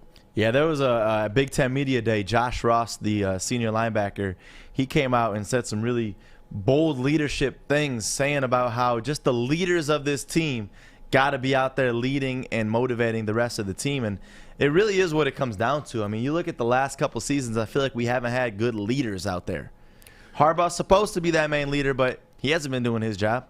Yeah, and I can tell you right now, I believe this will be the year that if they start out anything looking slow, they look like the same old Michigan team, they're going to get tired of his act. Fans are now going to be able to come back to the big house. So now you're about to start seeing a normal Ann Arbor. If you've never been to the big house on a Saturday, it's a crazy place to be. I was there with you in Ann Arbor last season on a Saturday. That was a crazy place to be in a different way. Like, I've never ever seen U of M that on a college Saturday morning. Especially, I never in my life want to see it again. Especially, that was also a Michigan State game, and correct me if I'm wrong, I believe that was on Halloween. Yup. That was, and if COVID didn't happen, weather was nice too. Weather was beautiful. But the thing about it was amazing. The one thing that when we were all driving around that hit me was the golf course being barricaded. That golf course is normally barricaded in a different way to where you can't see any green because there's so many people out there. And cars and everything. And that feeling right there was one that I never want to experience. I never want you to experience if you weren't there last year ever again. You should never be able to go to a Michigan game on a Saturday at 11 o'clock in the morning and be able to find parking near the stadium. That's how you know something is wrong. For free. Because my tradition is I don't pay for parking, because why? It's like $420 for a parking pass. Yep. So what I do is I take that L, I get up there between 6 and 7 in the morning, and I just sleep for an hour in my car, because they open up the press box for us at 8 o'clock in the morning and give reporters breakfast. So Yeah, not that day. You could get there at 11:55 right before the 12 o'clock start. Right. Hey, and walk right in and be there in. early at 11:57. I went to Middle Tennessee that game, and it was still packed. I mean, they blew them out completely. I was, yeah. But like that, even that, like Corey said, I found a parking lot, slipped the guy $10, got to park there. So you got to make some moves. You got to make some things happen there. So it's kind of hectic. So to wrap it up, I mean, Michigan just got to step it up this year. That's it. I mean, 2-4 last season. Bottom line, got to step it up this season. Oh, yeah, they will. I was always like, you know what, if you fire Jim Harbaugh, who was out there to replace him with, but I just think this will be the season where it depends on who they lose to and how they lose, just how they look as a program. If you don't see any type of hope of this is a team that can do something, it's time to cut bait. It's time to cut bait. You heard it right there. So I want to give a quick little shout out to our people over at PAM, the Public Adjusters of Michigan, because, they're hooking it up right now with an opportunity that you can't even be a part of anymore, because the 3rd annual Darren McCarty charity golf outing on October 6th, next weekend, at the Links of Novi is sold out. If you want to be there, there's only one way in. To win a twosome right now at woodwardsports.com. You go to the top, you're going to see Public Adjusters of Michigan logo. Just click on it, sign up and register. Hopefully you're the lucky winner. We got to shout them out because PAM represents the insured for property insurance claims, homeowners and commercial property, fire, wind, and smoke. So go there and hopefully you can win right now. woodwardsports.com. Hi, I'm David Hall from Hall Financial. And at Hall Financial, we treat our clients like family. And our number one priority is giving each of our clients 5-star service. Our passion for 5-star service, combined with our expertise, allows us to find the best possible solution for refinancing your home loan. We take the time to focus on both the individual and the numbers. We're going to walk you through the process and close your loan in half the time of our competition. Go to davidhallmortgage.com today. Man, we got to recap what happened on Friday. Woodward Sports, welcome back. It is the Morning Woodward Show with myself, Joey, filling in for Stick today. We got Jeff and Corey up here. And Friday was fun. We were out at the Imagine Theaters in Novi. And you saw the video last week of Jack Fox, the punter of the Detroit Lions, successfully punting the football into the bed of our Zot M59 Jeep Gladiator to potentially win $25,000, but he was not a part of the contest, so he could not win that money. Right. But we did the grand finale on Friday, Corey. We didn't give away the money. Oh, no. But it was still fun because there were a couple punts that got pretty close. The whole contest was you had to punt it in to the bed of the pickup truck, and it had to stay in the bed from 35 yards away. Okay, you know what? I hate to do this to people. First off, I'm gonna say something nice, then I'm gonna go with the other part. The nice, shout out to my guy Matt. Matt Broder. Matt Broder with the cards, man. Came clutch. I was just like, wow. All right. I'm not gonna tell y'all the card he got me, but he got me a nice one.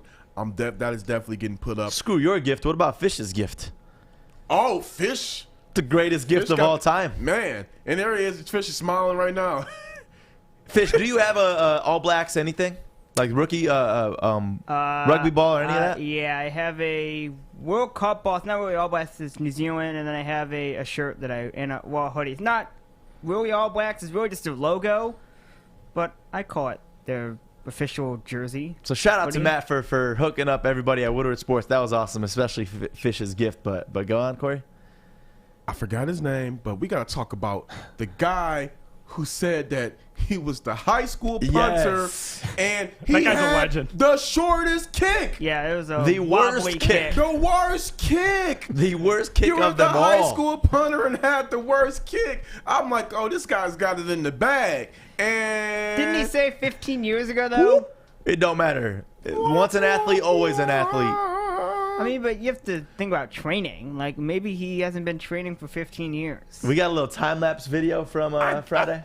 It's just a real, it's just a real quick. It's like 10 seconds, just like me walking up and doing the signs. So this is it. We were right there in the parking lot. And you see the Jeep right there. and then the contestants lined up 35 yards away. Yep. And Jack Fox honestly was the highlight of this entire promotion because seeing him and how easily he can do it, like even when I was laying out, getting the equipment ready for the shoot, he punted the ball and hit me. And I was like, turned around, I was like, did you mean to do that? He's like, yep. I was like, sheesh. I didn't know you could be that talented. Like, I know obviously you're an NFL punter. There goes Joe, man. My bad, Joe. Joe! Littman, what happened? Joe! Hey, Joe, we were trying to do you a favor and not call you out, but you just called yourself out. Joe Littman with the absolute worst punt in the history of the 25K kick for crypto. But he did say it's been years. He'll give it credit. Yo, Mitch. So Mitch didn't even get his name put and almost hit it. Yeah, Mitch was close. Mitch was close. Dangerously close. Dan was close. There was a lot of close, but there was no quite. And that's why we got to do another contest that we're going to soon announce as we get ready for football season. We got to continue with the fun on the Woodward Sports Network and just have some fun out there. One of the things that being out there with Jack Fox made me realize, how many punts do you think you could catch from Jack Fox? I almost said Sam Martin. How many do you think? Because those balls go so high up in the air. Okay. I think I'm going to have – I told you guys my story about a kickoff. Oh, boy. With the Peach Bowl. When you got lit up? Yeah, when I got lit up with the Peach Bowl. I don't think I should be catching any balls. No defenders on you. Yeah, but at the Peach Bowl, Corey, you weren't expecting a ball to come your way. There's this thing called PTSD. Okay. I still have it.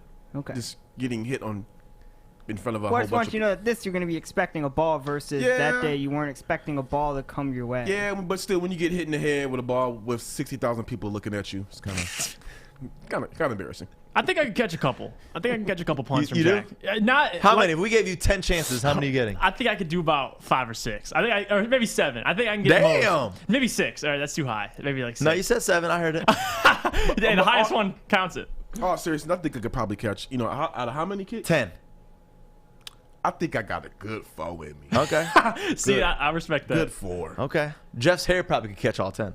Oh, man. Honestly, though, you ain't wrong. Easly. You'll see this week's hair, draft, baby. Jeff's hair is returning all 10 for a touchdown. God,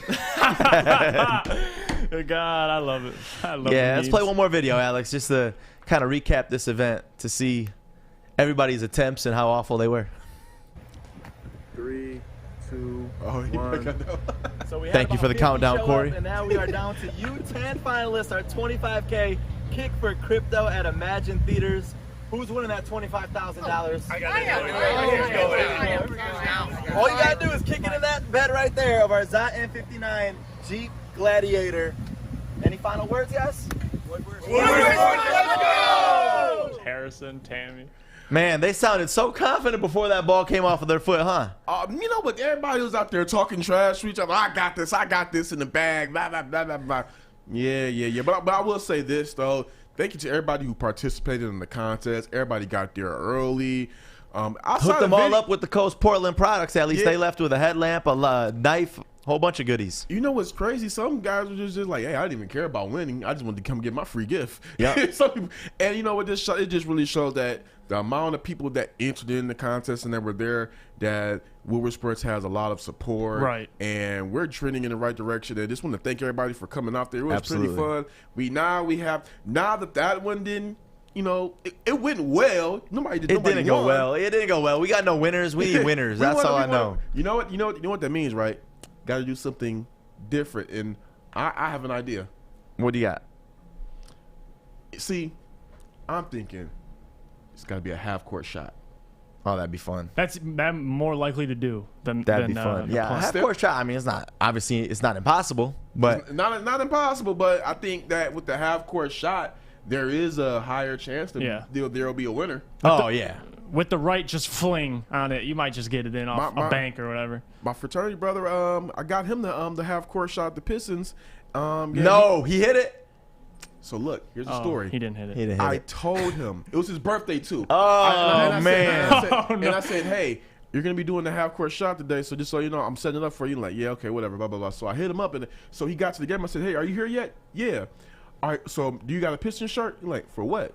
because you're doing the half He court showed shot. up in like a LeBron jersey. No, he was just like, I thought you was talking shit. And I'm like, no, you're really doing a half court shot. I got on wingtips. What the? So here's the thing. You can still hit it with the wingtips on. Listen, I told him to do the half court because you could do like the half court for like 15 grand, a 3-pointer for 1,000, something like that. He did the half court. It went like this. Right under just there, ball. It was online. Perfect. Everybody was, just a little more oomph in it. A little bit more. Hey, at least he had the balls to go for the 15,000. Yeah, because I mean, if you would have hit the three, and here's my logic: if you missed that 3-pointer, you're gonna be so pissed. Yeah, because it's possible. Yeah, take a tough shot. Hit it. Take a tough shot. Right. I can go to sleep at night knowing I missed the half court, but the 3-pointer, I'd be sick. Man, if you thought that was a disappointment, just wait until we talk about USA basketball right after this. And we got to give a shout out to our people at MyBookie, because if you use the code word Woodward right now and make a deposit, they will match up to 50% of it. So if you deposit $100, they're going to give you free $50 to play with.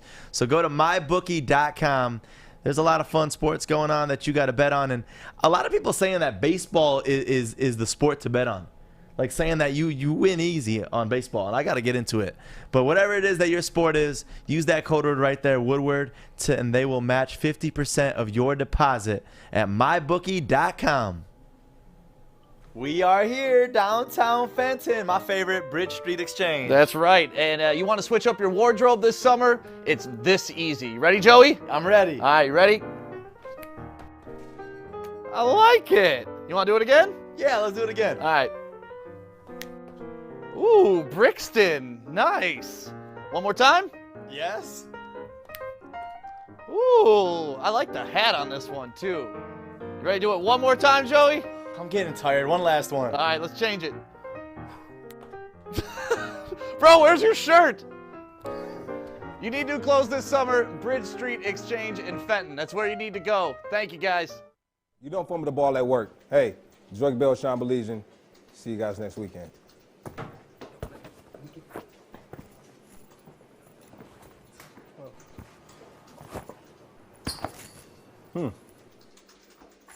Thanks, mate. Oh, Bell's soft. Wait till it comes to New Zealand. Pour that out. We welcome you back to the Morning Woodward Show on Woodward Sports. Disappointment after this weekend. USA basketball leading us all down after being defeated by France 83-76 in its opening game of group play. And this loss ends a 25-game win streak dating back to the 2004 games. What do you got, Corey? Actually, I got some interesting news that I think is actually more important than USA basketball. Go ahead. What is it? So, Rod Beard just, from Detroit News, Rod Beard just retweeted this from Brett Siegel. And Okay. I'm going to read this. Brett Siegel, NBA. The Houston Rockets are no longer expected to try to trade up for the Pistons' #1 overall pick, as Houston loves the idea of adding Jalen Green. Some within the organization want Cade Cunningham, but the price Detroit wants is too high to pay. Yeah, we got to all get a round of applause, man. There we go. And Troy Weaver, Coach Casey, way to hold your value and hold your ground. Because you know why? Because Coach Casey came in to Woodward Sports Network. He talked to Joe, he talked to me, he talked to Stick, and we convinced him to not trade. We told him that value. I mean, the message was right there at the top. Right there on the bottom. Cade coming to Detroit, because there is honestly, like, if you were to, I don't know what it would take to actually convince the Detroit Pistons to not take Cade. You know what? They would literally have to trade us their pick, all of their. You know what? I got to shout out my boy Brandon Smith, who said this. Okay. They would have to trade us their pick and all of their players, and then I said, and I still wouldn't give them the damn #1 pick. Yeah, right. Just play with them a little bit and then do it. You'd have to be confident that the drop off between Cade and Jalen isn't that significant. If you're going to trade down to #2, stay there. And then also too, you got to think about this. Let's just use simple logic and just this is pull away from their talents. Yeah. The fact that Houston and so many other teams were trying to trade up with the Pistons to grab #1 to take Cade specifically, that should tell you something about who the F this guy is. Yeah. I mean, listen, there's obviously a lot of players that people try to trade up to get in a draft, but I feel like this year is just different. I mean, Jalen Green I think is going to be an amazing player, but Cade I truthfully think can be an all-star in year 1, if not 100% year 2. He should be an all-star in his career. Not to set the expectations high. It's just that he's that good of a player. But I just love, I mean, Casey was sitting in here last week. If you watched the interview on Friday, you got to go back and watch this because he said a lot. Yeah. He really said a lot, and he's a guy that does not go out doing interviews. So, honestly, we were honored that he would come into the Woodward Sports studio to really be a part of this a week before the draft. But it's just Cade. I mean, Cade's coming to Detroit. No, and he's one of the only players with no weaknesses, like you said. I mean, Jalen Green, there's questions about him and stuff like that on the court, but Cade, it's like Corey said, if everyone's saying this, there's 4 players in this draft you'd be happy with, and everyone wants the number 1 player. There's clearly a consensus number 1 player everybody wants, and if we're in position to get him, obviously the other one being Bob Lanier, then hit the button and take him. I got that trivia question wrong. With Bob Lanier. It's okay. But the thing about it, too, is my favorite thing that Coach Casey said here in studio was that the day we got that number 1 pick, the sales, they sold $400,000 worth of tickets. $400,000 just off of going with that number 1 pick. People want to see Cade. I mean, look. It's not rocket science here, baby. Just go ahead and go get the pick. Go get your guy.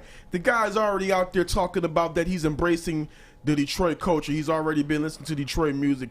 Him and his boys said they're ready to come to Detroit and turn it up. He's already loving it here. He said he was only visiting the place that had the number 1 pick. It is rare that you get a guy off rip that just wants to come to your city and embrace your city immediately. Why in the world would you not draft that guy?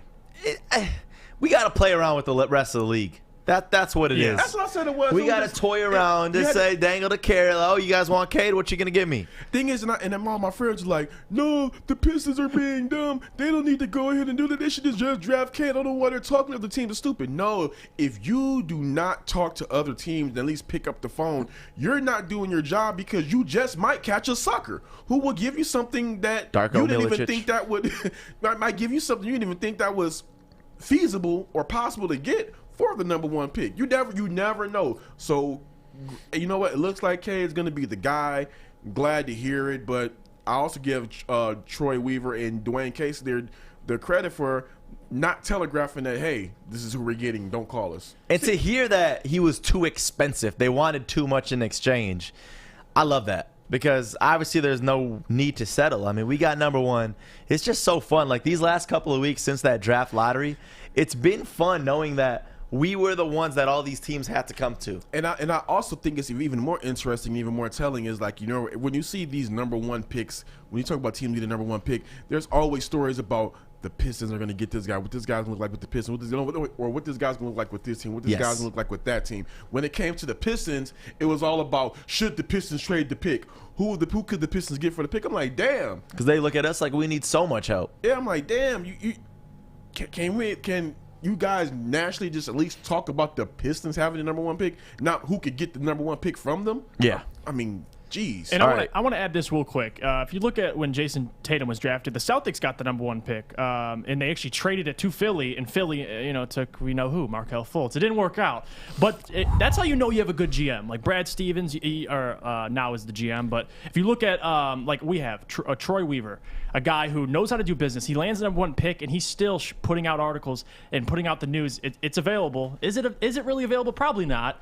But just to do your due diligence and like Corey said, see what a team will give you for it, because we saw what happened. The Celtics were able to get the guy they wanted, number 3, and assets. So you can't go wrong. Troy's a smart GM, man. You got to love him. Nah, do you guys think? I know is Cade's coming to Detroit, y'all. Cade's coming to Detroit, baby. Now we pretty much know that it's telegraphed that Cade will be coming here. Do you guys think that they trade back up again in the first round? Because the thing is, only the reason I say that I don't think it happens because I think if you're trading back up in the first round, you're looking at a Jeremy Grant exit. Dude, when you look at all the picks we got on that second round of this draft, it is amazing. And honestly, I look at those second draft because we got number 1. We know where we're going with number 1, hopefully. Yeah. You look at these second round, I mean, from last year with Troy Weaver and Casey, what they were able to draft, and just find that talent in the later parts of the draft, I'm so confident in those second-round picks. Yeah. I'm excited. Honestly, this is going to be the first draft where I actually care to watch through its entirety. Yeah.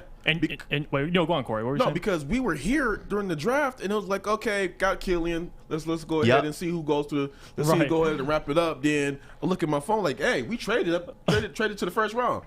Hey, again. So it's just like it's like 2K. All right, we're here. Literally, he's making 2K trades out there. Like when we saw we had 3 first-round picks last year, obviously we were mind-boggled, and you hit on all 3. I mean, we don't know about Killian, but for the other 2 for sure you hit on. We hit. I'm confident. Let's say 2.5. 2.5. I like the 2.5. But this year, I wouldn't be surprised. Like Joey said, the amount of second-round picks we have, but. You have such a good young core. You don't want to start adding too much talent to where guys start getting squeezed out. Yeah. But Cade will fit. We know that, no doubt. But we'll see. Troy Weaver, man, he doesn't say a whole lot, but he makes a lot of moves. He lets his moves do the talking. So I think the odd man out in all of these changes that the Pistons are making is going to be Sekou. I think he's going to be the odd man out. I mean, he hasn't really shown much development. Yeah. I think that they're going to. I can expect them to move him sometime during the offseason, seeing what they could get from. Who knows? He may end up being a draft guy. I doubt he would draft this low, but one guy that I'm super high on, even from the tournament last year, is Miles McBride from West Virginia.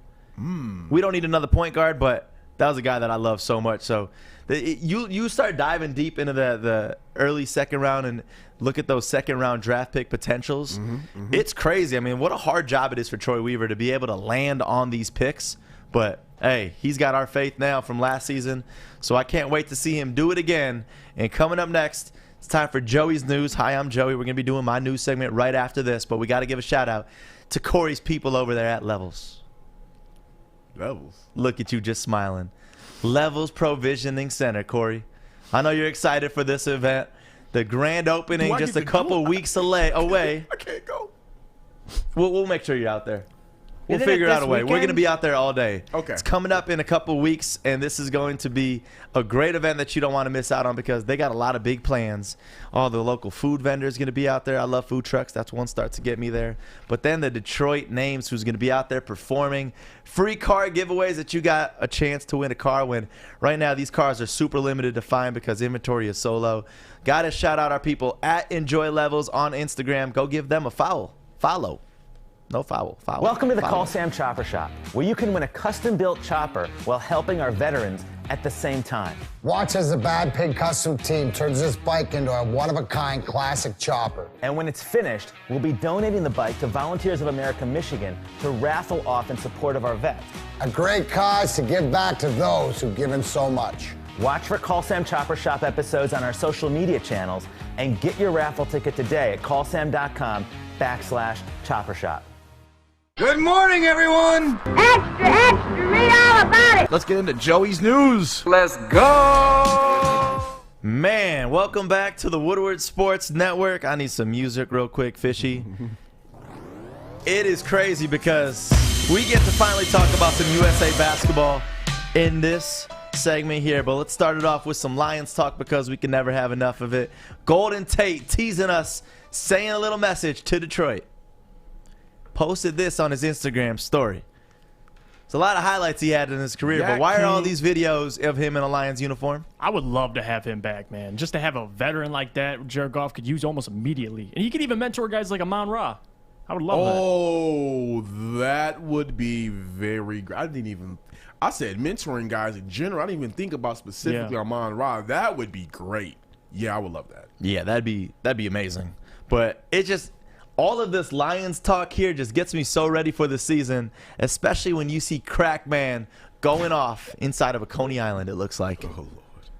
Forward down the field, the Lions team will not yield. And when the blue and silver wave, stand and cheer the brave. Rah, rah, rah. So hard win the game, when Gardner we will keep our food down the field again. Oh, Lions victory! Go Lions! That's just the man right there that when you see him and his energy and the love he has for the Detroit Lions, it just gets me ready for the season. Goosebumps. Corey's getting hype. I'm ready to give Crackman like the Spike Lee of the Knicks. You know what? I'll give him that because Crackman, the enthusiasm he has, and when me and Art met him at the Cherry Creek Golf Course for our remote show, and I got to talk to the man and really see how he thinks. He looked me and Art dead in the eyes and said 10-7. So he doesn't play, and Art obviously loved to hear that, but he doesn't play around, guys. He means it. I'll say this much, and I cannot believe I'm about to say this. Right now, as things are currently constructed, the only team I could say I'm worried about in the division would be the Minnesota Vikings. I'm not saying I'm really worried about Kirk Cousins, but just overall, with his offensive line is not bad. He has some great weapons to throw to. His backfield is good. I mean, it's in position for him to be successful. Not really that worried about the Bears. I mean, Justin Fields, he's has the potential to be good, but it's just potential right now. I'm not worried about Canelo Dalton. Yes, I know his real name is Andy. I just call him Canelo. And then the Packers, I mean, there's no tape really out on Jordan Love. So, I mean, I don't want to say the Lions are going to win the division, but it's just like, I still think they're a 5 to 6 win team, but they have a shot to do something special if things stand pat. Yeah, you heard it right there. So this is going to be amazing. I'm excited. And Tom Brady talk always makes me happy because it's crazy what a GOAT this guy is. The GOAT of GOATs. I've never, like we all know the jugs machine and how it throws the ball at you. You ever see this? Throwing the ball into it? Yeah. The jugs throws him the ball. I've never seen it. I was just like, because when he did it the first couple of times, I'm like, that's not supposed to happen, is it? And people don't understand, like, the jugs machine's going constantly. Like, he threw the ball into a moving jugs machine. Yeah, like, that's he what had it's to have like. Thrown with enough power and accuracy to fit it perfectly into the jugs machine. Yeah, I'm just like, what the hell? Like, I was trying to comprehend what I was watching. I'm like, are they supposed to do that? Us normal people trying to comprehend it. Like, I don't get it. It ain't supposed to do that. Like, I've never seen like that so accurately right there, man. It just, Tom Brady is Tom Brady, and Gardner Minshew is Gardner Minshew, especially when he is competing for that QB1 spot with Trevor Lawrence. And this is what he had to say. Yeah, well, I'll tell you this, man. In preparation for the competition, I haven't taken a shit in weeks. It's not an option for me. Number 2 is not an option. I'll tell you that. I feel like anybody. With a straight face. Hey, I'll let you know right now. Hopefully he takes one before training camp, because if he gets hit, it could be a messy situation or a shitty situation. Literally. Right. Literally. You think he was being for real on that? I don't think he was being for real. I would hope not. That is not healthy. He's the meme god. He's funny. He says fun things. He's funny dude. Which he said that like he already had it pre-planned, like so smooth. Like I'm not planning for number 2. I haven't taken a shit in weeks. Like he just said it like, wow, this guy means business. But he's still going to be number 2 behind Trevor. All right, I can't deny that. All right, here we go, guys. Since we didn't talk about it last time because we got interrupted with some breaking news around the Pistons and the draft. USA men's basketball team was defeated by France 83-76 in opening game of group play, and this loss ends a 25-game win streak dating back to the 2004 games. First off, I'm going to use the word embarrassment because USA up 7 with 4 minutes left. You should never give that up, and I get it. Kevin Durant was in foul trouble, but even though you're in foul trouble, you get fouled out. You still get a Jason Tatum to come in and replace you. So it's like we got all-stars to back up our all-stars. And I could say you could point it to as simply as the team isn't as hungry as it used to be. I mean, this team, especially this year, you heard Evan Fournier say after the game, they have more talent than us, but they can be beaten as a team. Like everyone knows that. Team USA has no doubt the best talent, but basketball around the world has gotten better. A lot of players individually have gotten better. You see, like Corey said, MVPs are international, like Luka Doncic, guys like that, more international. So I don't know, man. It's a disappointing, but it all goes back to the dream team. Like Patrick Ewing said, we used to dominate fools back in the day, and I think since that point in time, players have developed and players have gotten better, and now we still should be winning. It shouldn't be this bad, especially a team this stacked, like Joey said. When how many teams can say when you lose a former MVP?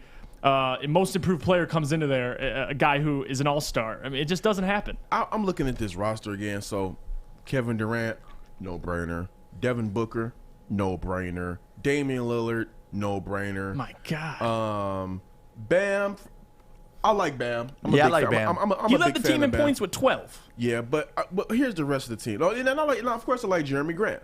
But then, Draymond's good for defense, not really much offense. He didn't even look like he wanted to play. No. Drew Holiday, I mean, he just come off of a long playoff. Hey, but that fourth quarter, though, Drew stepped up. Yeah, Drew. If it wasn't for Drew Holiday, we wouldn't have had that lead that we had. But, I mean, you look at Drew Holiday, you look at Booker, you look at Middleton. These are guys that literally just left from the NBA Finals to go out there to play in Olympic ball. So I'll give them a little bit of time to get better. But just overall, JaVale McGee, Zach LaVine, all right, they're all right. Yeah. Here's the one. Where's Steph Curry? Where LeBron James at? You know what, Steph Curry? You know what? I'm fine with Steph Curry not being there because he's a little bit older. He's getting on the. I think Steph Curry's about to be like 33, 34.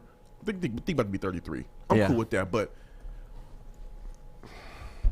I want to say this as respectfully as possible. Why in the F is Keldon Johnson on this team? Trae Young is at home wondering how come he didn't get an invite. You need shooting. If you're not going to have Curry out there, at least get baby Curry. Wait, we got Calvin Johnson? He plays basketball? That's right. That's what everyone was. Well, he's probably playing. I think Calvin Johnson can probably play better basketball than Keldon Johnson. At least he can catch lobs. He can catch lobs. I take Megatron in any game. I mean, I think Keldon Johnson's only there because Pop is his coach. That's it. That's literally it.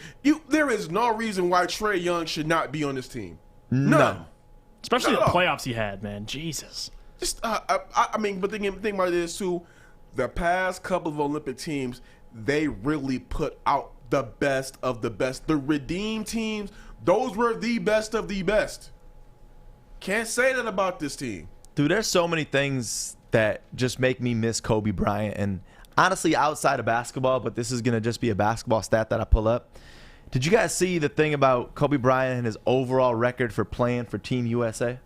Isn't it like 36-0, something like that? 36-0, 16-0 in the Olympics, 10-0 in the FIBA Americas, and 10-0 in exhibitions. I think that just goes back to his mentality, man. Because when he steps onto the team, I think everyone's mentality changes. Like, you could see this team, they're just not as hungry, man. You look, Draymond last night didn't look like he wanted to be there. You think if Kobe was on that team, Draymond would have had that same persona? Oh, no. Heck no. I mean, also, too, I'm going to go back to the 2016 team. They won gold, too. Let's look at this team. I'm going to say it off the top. I'm going to say right here. Jimmy Butler, Kevin Durant, DeAndre Jordan, Kyle Lowry, Harrison Barnes, DeMar DeRozan, Kyrie Irving, Klay Thompson, DeMarcus Cousins, Paul George, Draymond Green, Carmelo Anthony. That's a badass, even though they're not the LeBron, Kobe, and blah, blah, blah team, the real redeemed team. That's stacked. That's still a stacked team. That's a gold-winning team. This team that is trotted out there right now, that's a tremendous drop-off from the 2016 roster I just named off. And they keep saying, oh, yeah, we got a whole bunch of all-NBA players.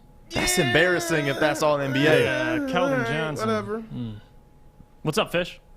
Guys, take a deep breath, okay? I know, it's tough, Fish.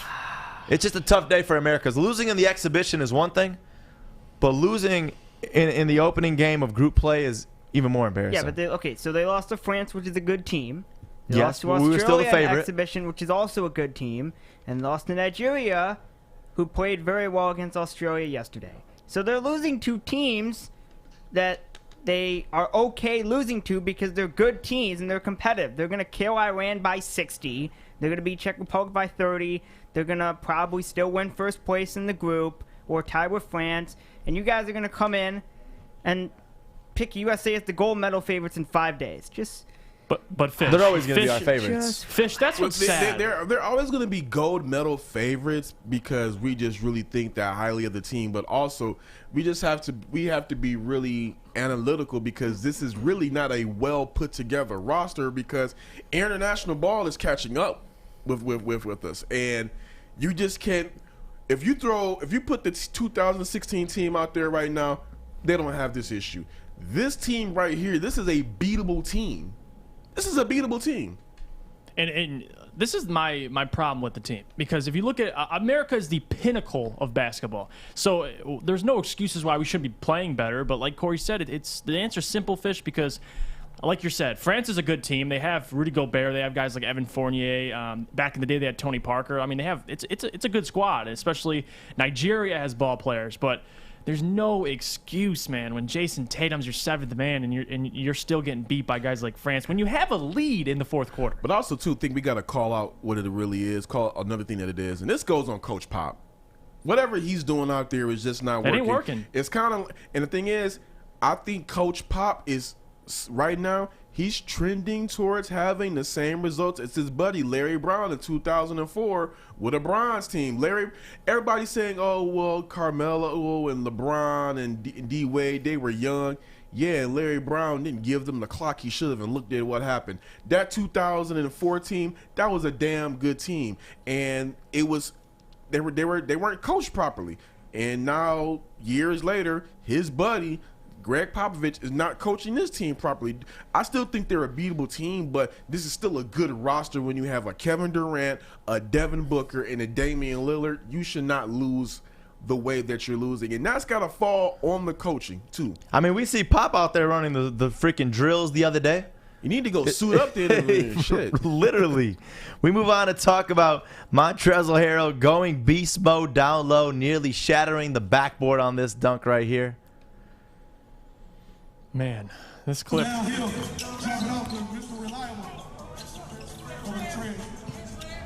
Woo! What'd the rim do to him? Dang. Look at Lou Williams. Like, what do you do? What do you do? The rim's done now. Lou Williams is like, man, I'm used to this. And you still play the game? They got a backup backboard. I mean, I know in the NBA when Shaq did that, they had to bring another rim out. He broke the whole rim. Yeah, see, those are my favorite. When it straight up shatters like that is the greatest ever. On to the MLB, where the Tigers ended our 7-game win streak since All-Star break. No good on the road. That's my takeaway of this, because we lost 3 straight to the Royals. Tigers now 47-54. And this right here was one of the only nice plays we had from Badu. Love the base hit. Sends one to deep right field. Back goes Dyson. He'll watch it fly. A 2-run blast for Akil Badu. And the Tigers aren't done yet. Well, that was a no-doubter. Matthew Shepard, I love you so much, but I'm sorry, that game was done. That's one guy, though, Shep, I love so much. I had the pleasure of working with him for a couple years back in my radio career, but it's so tough to have to be the announcer. But, I mean, right now in recent times, obviously the Tigers are looking great, but a weekend like this where you lose 3 straight, just so tough. And the Red Sox, another tough one, because they were losing 4-0 to the Yankees, and there was 0 hits going into the 8th inning, but they came back to beat them 5-4. So imagine being the Yankees, up 4-0 and having to lose that game 5-4. Absolutely amazing experience. That's what I love about baseball, is you don't see it too often, but when these comebacks like that at such a large margin like that happen, it reels you back into the game. Yeah, that pitcher could be sick. Mad as hell. Yeah, in baseball, once you get going, you get going. Once you start getting home runs, man, you can claw back. Yeah, what about George Springer, though? It's a dude that gets going because he doesn't give a shit about a wall. Diving catch right here, making him a candidate for catch of the year, honestly. Yeah. There's a fly ball into the gap. Springer on the right. Oh, what a catch. George Springer's doing it all tonight. He left his feet and came down with the baseball. Shout out to the Blue Jays. They're coming home on Friday. Yeah. First home game on Friday since 18 months. Dude, that's crazy.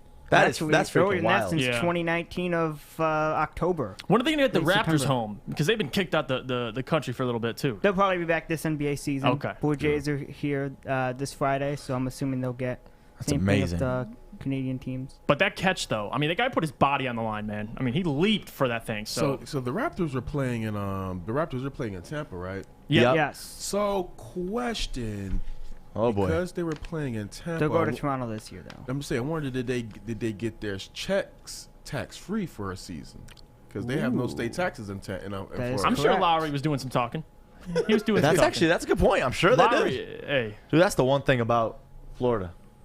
So jealous of that. I was living down there doing the internship, and I'm like, damn, this is all we get paid. But then after you not having no state taxes, it's like, hey, this actually could kind of stretch a little bit. And lastly, Kanye at the Atlanta United match. First off, I want to know why he was at the soccer game. He was supporting his team. Good for him. City, Atlanta. Good for him. Look at his outfit, though. God, Kanye, you could do better than this. Of course, got like 16 security guards. By the way, there's another angle of him actually in the fan section. Look ridiculous. How does he see where he's walking? I mean, it's nothing but it's like a Fishy's got a bag on his head. How do you breathe? The seeing, whatever. Breathe. I'm sure he they had one of figured those this out. old '90s bank robber masks. It's a face mask. Yeah, the pantyhose Trying to mask. protect himself against COVID. But hey, man, it's easy. He does what he wants. Yeah, let's go to Paige to add a story to this news segment right here. Central Michigan University's finest. Our intern, Paige, what's up? Hey, thank you. So we have some gymnastics news today. This past weekend at the 2020 Olympic gymnastics qualifiers, the German gymnastics team wore unitards that stretched to their ankles instead of their hips, which are normally worn in gymnastics. Now, their goal in doing this is to push back against the sexualization in women's gymnastics. The team said that they wanted to show women that they should be able to wear what they want and what they feel comfortable in. Now, when Simone Biles was asked what she thought about the team doing this, she said that she prefers to wear, her normal leotard because it makes her legs appear longer, it makes her perform better. But she agreed that if they wanted to wear a unitard, they should be able to wear it. Now, there's been a lot of wardrobe talk in women's sports recently. Olivia Breen, who I talked about last week, she's a Paralympic athlete, and she was told by an official at the English Championships that her shorts were too inappropriate. And the Norwegian women's beach handball team refused to play in bikini bottoms. They wanted to opt out for booty shorts instead, and they actually got a fine. And now, Jeff, I actually found out how much this fine was. They were fined $177 per player, $1,700 for the whole team. But actually, the singer Pink said that she would pay the whole team's fine. Of course she would. She tweeted, "I'm very proud of the Norwegian female beach handball team for protesting the very sexist rules about their uniform. The European Handball Federation should be fined for sexism. Good on you, ladies. I'll be happy to pay your fines. Keep it up." So she went ahead and paid all their fines, which is so cool. I mean, I researched how much skin is actually showing, and it's regulation. It's a certain amount of inches that their bottoms need to be. And they've actually, this specific team, the Norwegian team, has been arguing and trying to protest for these, for longer, more, less revealing shorts since 2004. Wow. They've been trying to get these shorts that I they don't like wanted the year to see 2004, though, because that reminds me of USA. First loss since 2004. I'll never get that out of my head. 2004, it's a spooky year. It's a good year for the Pistons, though, I might add. Okay. Good for the Pistons. Okay, so I'll take it. Speaking of 2004, do you know where the 2004 games were held in? Oh. No, where was it? I do not. Was it Australia? You guys are all terrible people. Greece. Athens, Greece. I love how we're so horrible. Every time 2000 was Sydney. You know what's funny is Giannis was still dunking back in 2004 in Greece. I only say you guys are dumb because when they talk about that stat, it says 2004 in Athens. So the fish just calls all dumb. Yeah. He simplified it in a nice way. You know what? Every single stat you see about the only U.S. team losing says 2004 Athens. I've been called Greece. stupid a lot of my life. I can't tell you the last time I've been called dumb. Yeah, I've been called dumb. I love when he's like, "Hey guys, you're dumb." Damn, Fish. Well, I'm just saying every single stat that relates to the team losing says 2004 in Athens. Well, Fish, you're stupid. That's fine. I mean, it happens. You, Fish. I love you. Thank you, Paige. I appreciate it. You're very welcome. It is now time to get into Fish's stupid facts of the day. Dumb facts. Is it time? Yeah, it is. Fish! Go Fish. Fish facts. It's fish! Let's talk about not stupid real quick. Our friends over at Northwestern Tech, and then we'll get into stupid with Fish after this. Northwestern Tech, 10.5-month hands-on HVAC program that you got to check out for yourself at northwesterntech.edu. Don't be like Fish and be stupid. Get this education. 10.5 months, northwesterntech.edu. And now we go to Stupid Fish. Hey, today is great day. Speaking of stupid, we have a video for you today. And this video is wicked stupid, stupid smart.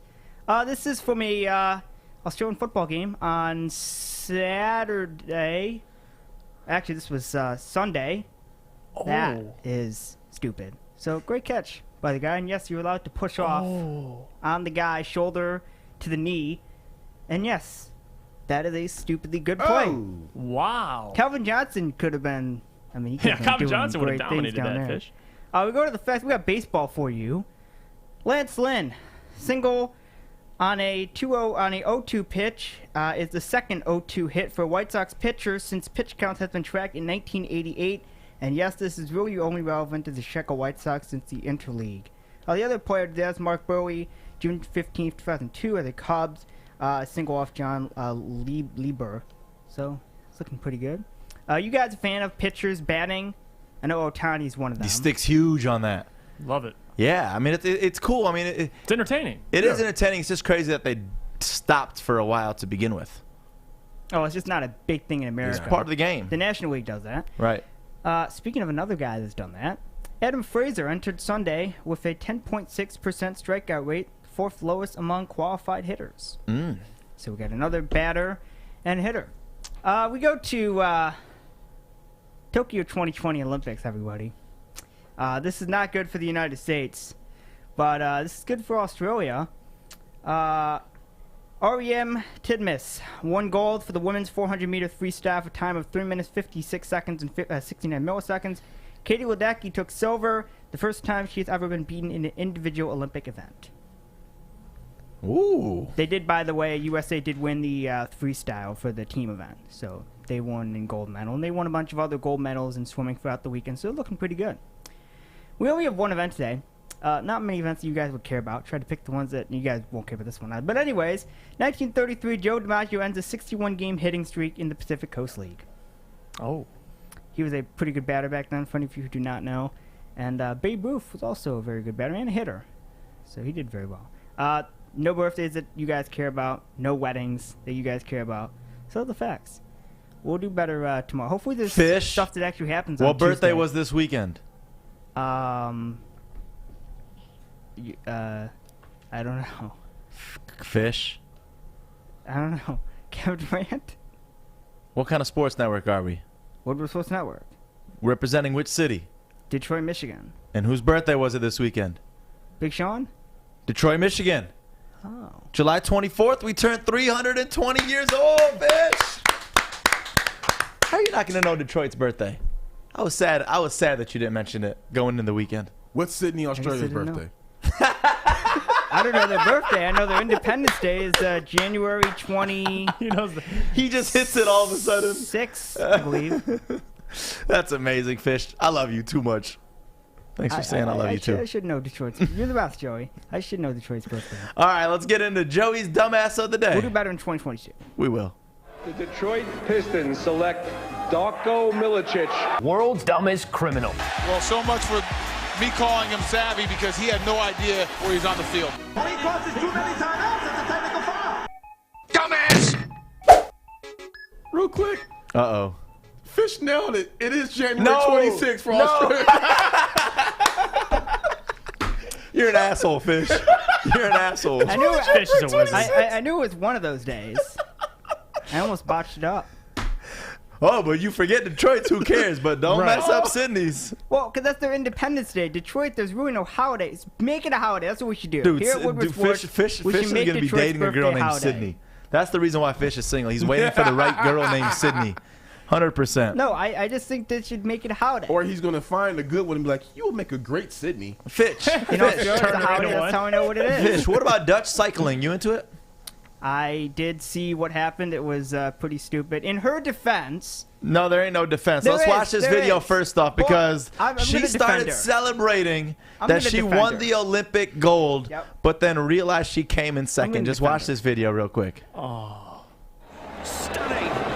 Austria. Stand up. Anna Kaisenhofer. Gold medal. So there she is, thinking that she won first place. She got gold. She had the hands up. And then afterwards, this is what she said. And I had to pull up the, obviously, Google Translator for this one.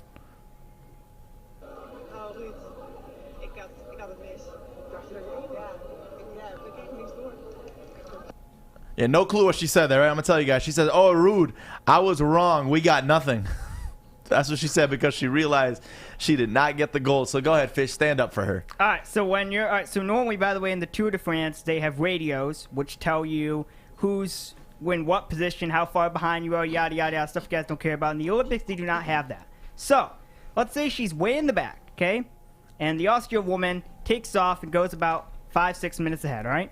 Netherlands is speeding her way by through the peloton, which is the main pack in cycling, and all the way through, she doesn't see the red person ever, okay? She knows nothing about the red person, so she's obviously no one ahead, so she thinks she's in first.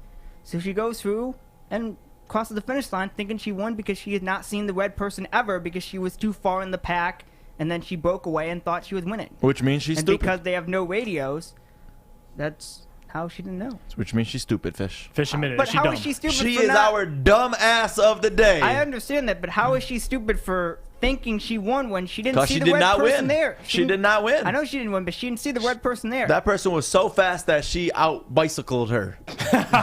and she didn't know. Joey, Outcycled her. You would have said the same thing if you didn't see anyone in front of you. All I know is it's a funny video, so she's our dumbass of the day. Thank you so much for waking up with the Morning Woodward Show. I should be her attorney. We got, and Bell coming up next. And Bell, that's a good one. And coming up next, 11 o'clock this morning. And then obviously The Hook from 3 to 5 with Darren McCarty, Pilar, and Tom Asway. And Have a good TikTok day. Show. What about TikTok show? That's coming up at 10 o'clock.